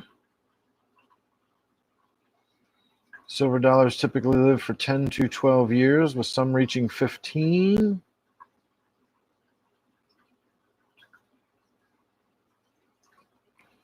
Roughly 10 years. However, it's not uncommon for them to exceed this by several years. So, yeah, about 10 to 15 years, I'm going to say. That surprises the hell out of me. I was thinking, you know, 5 to 7, like most tetras. They don't live that long.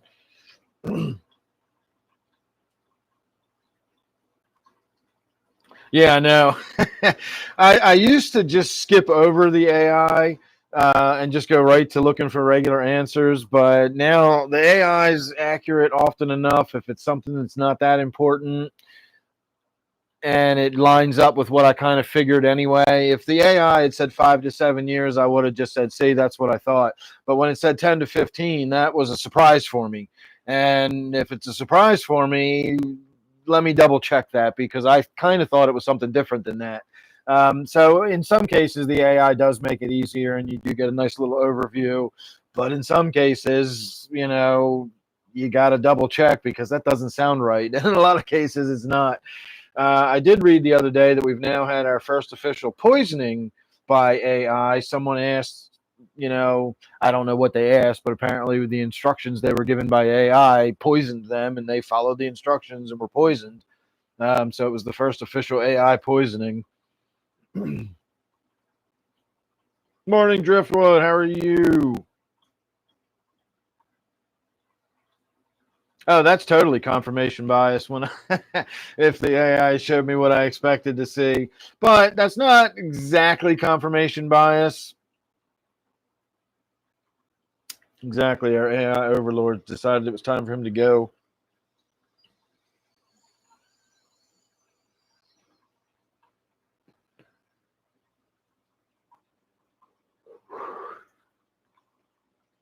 I like the smoke with the colored lights, the disco lights in it. That's even better than shining it under the fish tank. That's pretty cool. Let's do that the other direction. All right, everybody. I'm going to say last call. Get your last thoughts in. Say goodnight or whatever you're going to do, because I'm going to do a couple more hits off of this, and we're going to call it a night. But let's blow some smoke out into the disco lights this time.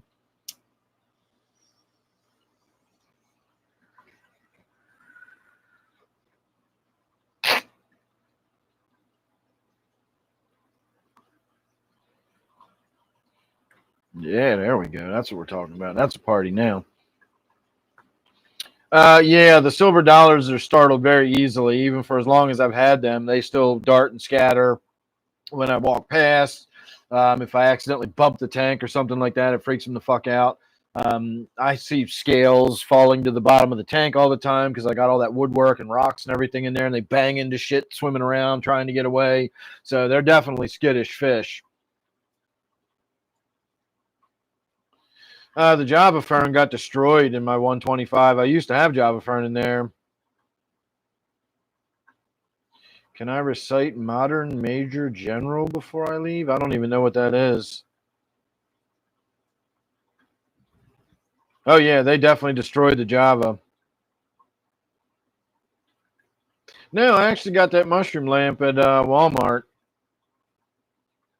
All right, good night, Michael.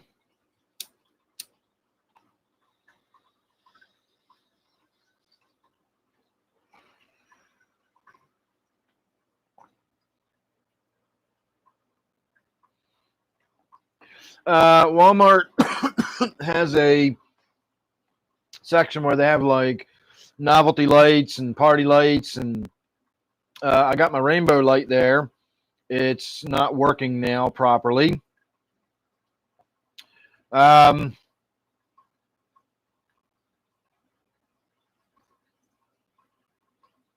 it's a long wordplay that would have kept me past 10.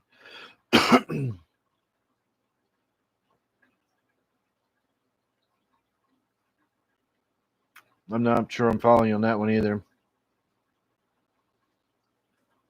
Oh, the general thing. Okay, I got you. I see what you're saying. Anyway, if you go to Walmart, they got sort of like a novelty lighting aisle where they got like different fake neon signs and sparkly things and all that kind of stuff. And that's where the mushroom light is. And they have several different types of mushroom lights there.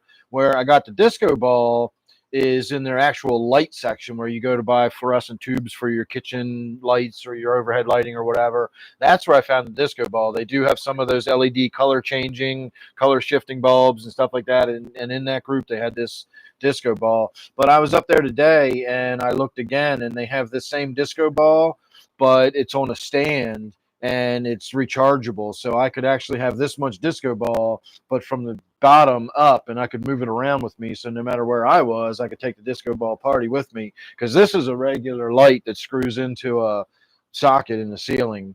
So I can't really move that around. I have to literally take the light bulb out, go into the other room, take the light bulb out of the ceiling, screw the disco ball light in there. Having a little disco ball on a stand that I could just take with me and set down would be pretty cool. But I got to stop spending money on dumb shit. I just don't have money right now, and I can't spend it on dumb shit like that. All right.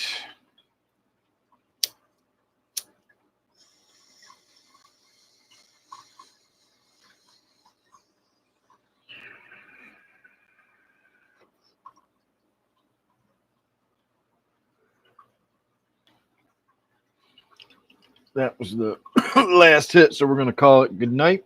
Hey, Kane. I go to the one between Hampstead and Manchester.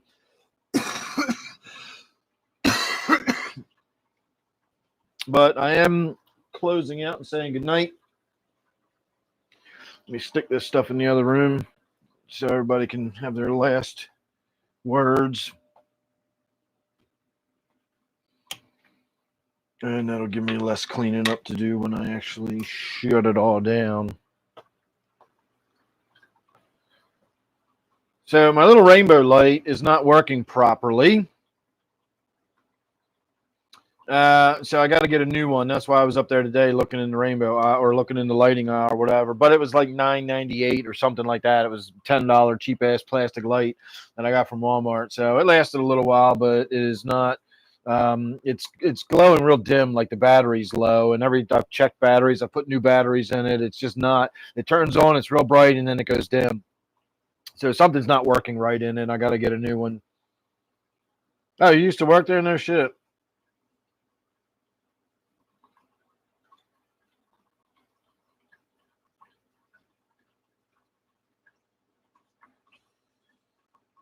Let's see. All right, everybody. It looks like I'm caught up. So we will call that the end of the show. Make sure you tune back in Sunday night. And once again, we'll see if we can raise some money to buy some mushroom juice, but I don't think it's going to work. But we'll keep trying. Maybe I should try to raise money for something else, and then I can use that money for something else, and then use the money I was going to use for something else to get some mushroom juice. And then that way I wouldn't technically be lying when I said I was raising money for something else. So we'll see how that goes too. All right, everybody. On that note, I will catch you all on Sunday. Thanks for watching, and good night.